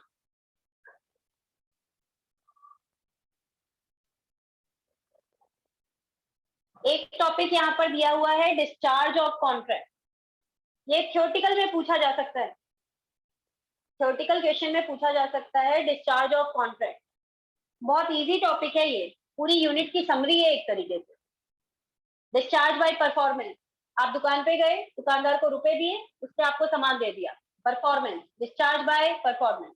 कॉन्ट्रैक्ट खत्म हो गया by performance. Discharge by mutual agreement, mutual agreement से कॉन्ट्रैक्ट डिस्चार्ज होता है 4 केसेस में, नोवेशन, अल्ट्रेशन, रेसिशन, रेमिशन, अभी पढ़ा था ना। फिर बात करते हैं discharge by impossibility of performance, impossible हो गया, इस वजह से अब इसको पूरा करने की जरूरत नहीं है। इम्पॉसिबिलिटी 2 तरीके की, can be initial impossibility, supervening impossibility. शुरू से इम्पॉसिबल है तो इनिशियल इम्पॉसिबिलिटी, बाद में जाके इम्पॉसिबल हो गया सुपरवेनिंग इम्पॉसिबिलिटी। सुपरवेनिंग इम्पॉसिबिलिटी के कुछ एग्जांपल दे रखे हैं वहां पर, destruction of subject matter, physical incapacity, declaration of war, change in law, ये सब दिया हुआ है। Discharge by lapse of time, कोई भी कॉन्ट्रैक्ट जिंदगी भर के लिए खुला नहीं होता, रीजनेबल टाइम लिमिट में पूरा नहीं किया तो खत्म हो जाएगा। जैसे टाइम बाय डेथ, 3 साल में केस फाइल नहीं किया, unenforceable, irrecoverable. Discharge by operation of law, law कहता है डेथ और इंसॉल्वेंसी के केस में कॉन्ट्रैक्ट डिस्चार्ज। पर्सनल स्किल का कॉन्ट्रैक्ट, प्रॉमिसर की डेथ हो गई, खत्म। Insolvent, disqualified by law, contract खत्म। Discharge by breach of contract, एक पार्टी ने कॉन्ट्रैक्ट को तोड़ दिया तो भी क्या होगा, अब आपको कॉन्ट्रैक्ट को पूरा करने की जरूरत नहीं है, कॉन्ट्रैक्ट हो गया खत्म और ले लो डैमेजेस। फिर रेमिशन वाला पॉइंट अलग से भी बताना है, और फिर ये जो अभी पढ़ा था, प्रॉमिस की अगर प्रॉमिसर को काम पूरा करने की रीजनेबल फैसिलिटी नहीं देता, promiser discharge from his obligation. Last point merger, inferior right superior right में मर्ज हो जाते हैं तो इंफीरियर राइट का कॉन्ट्रैक्ट खत्म। टेनेंट अगर ओनर बन गया, टेनेंसी का कॉन्ट्रैक्ट खत्म। लेसी ने अगर उस लैंड को खरीद लिया जो उसके पास लीज पर रखा हुआ था, लीज का कॉन्ट्रैक्ट खत्म। Got my point. आज क्लास अपन ने मैराथन क्लास में टॉपिक कवर किया है कॉन्ट्रैक्ट एक्ट यूनिट 1 to 4, ठीक है। यूनिट 1 to 4 मैंने कवर किया है, जिसके अंदर भी मोस्ट इंपॉर्टेंट यूनिट है second and third. Second unit short and sweet है, बहुत छोटा है और बहुत अच्छे क्वेश्चन देके जाएगा आपको, ठीक है। थर्ड यूनिट की बात करें, प्रैक्टिकल क्वेश्चंस के लिए ज्यादा इंपॉर्टेंट है, एग्जांपल्स काफी हैं।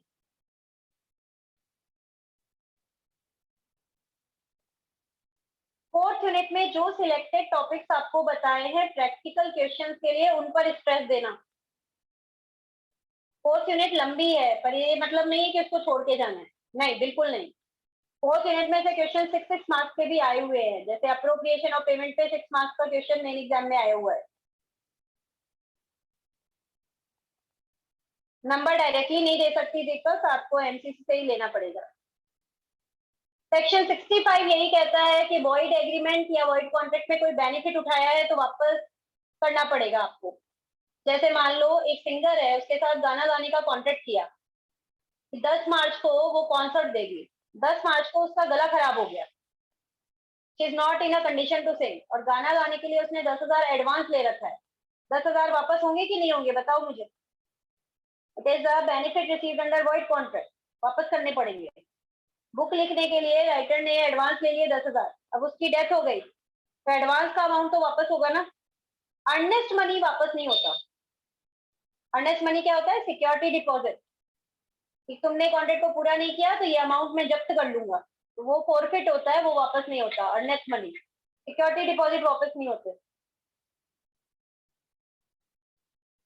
फ्रेंड्स, सिलेक्टेड टॉपिक्स करा तो दिए, देखो मैंने ज्वाइंट प्रॉमिस है, performance of promise by third party, appropriation of payment, है ना, इन पे आ रहे हैं प्रैक्टिकल। या फिर ये आ रहा है restoration of benefit received under void agreement and void contract. Yes, क्या पूछ रहा है? एक सेकेंड। यस, क्लास में टॉपिक अब हम और नहीं लेंगे, टॉपिक हमारा हमें यहीं तक लेना था। यस, आप लोग को पीडीएफ मैंने सेंड किया हुआ है बेटा, ये वाला मैंने ऐप पे शेयर किए थे, ये सारे नोट्स ऐप पे शेयर थे, आप लोगों ने क्यों नहीं निकलवाए उस समय? अगर किसी के पास नहीं है, अपने फ्रेंड्स वगैरह से ले सकते हो, डेफिनेटली उनके पास होंगे। कल अपन सेल्स ऑफ गुड्स एक्ट और पार्टनरशिप टारगेट करेंगे। जॉइंट प्रोमिसर वाला इंपॉर्टेंट है, प्रोमिसी वाले की सिर्फ रीडिंग लगानी। कल अपन यूनिट 5 एंड 6 तो बहुत छोटे हैं, वो कवर करेंगे, along with that sales and partnership जितना हो सके। ठीक है, ये टारगेट रहेगा। और सेल्स में भी मैं आपको बताऊंगी प्रैक्टिकली किस टॉपिक पे कितने क्वेश्चन बनते हैं और थ्योरेटिकली कैसे बनते हैं।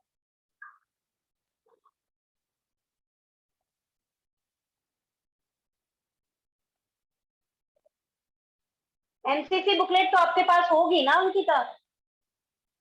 You people can arrange from your friends ना, ये सबको शेयर किए हुए हैं, दीज आर कॉमन थिंग, आप इजिली अरेंज कर सकते हो।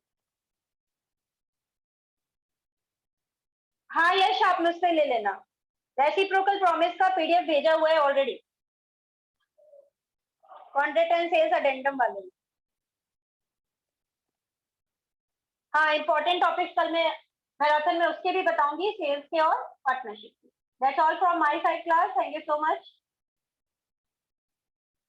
यश, आपको एमसीसी से लेने पड़ेंगे।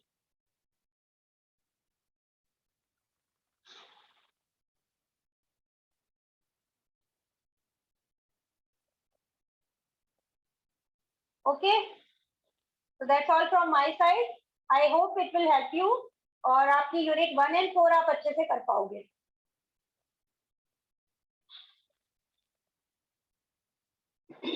यश, आपको सेपरेटली लेने पड़ेंगे, एमसीसी से बोलो।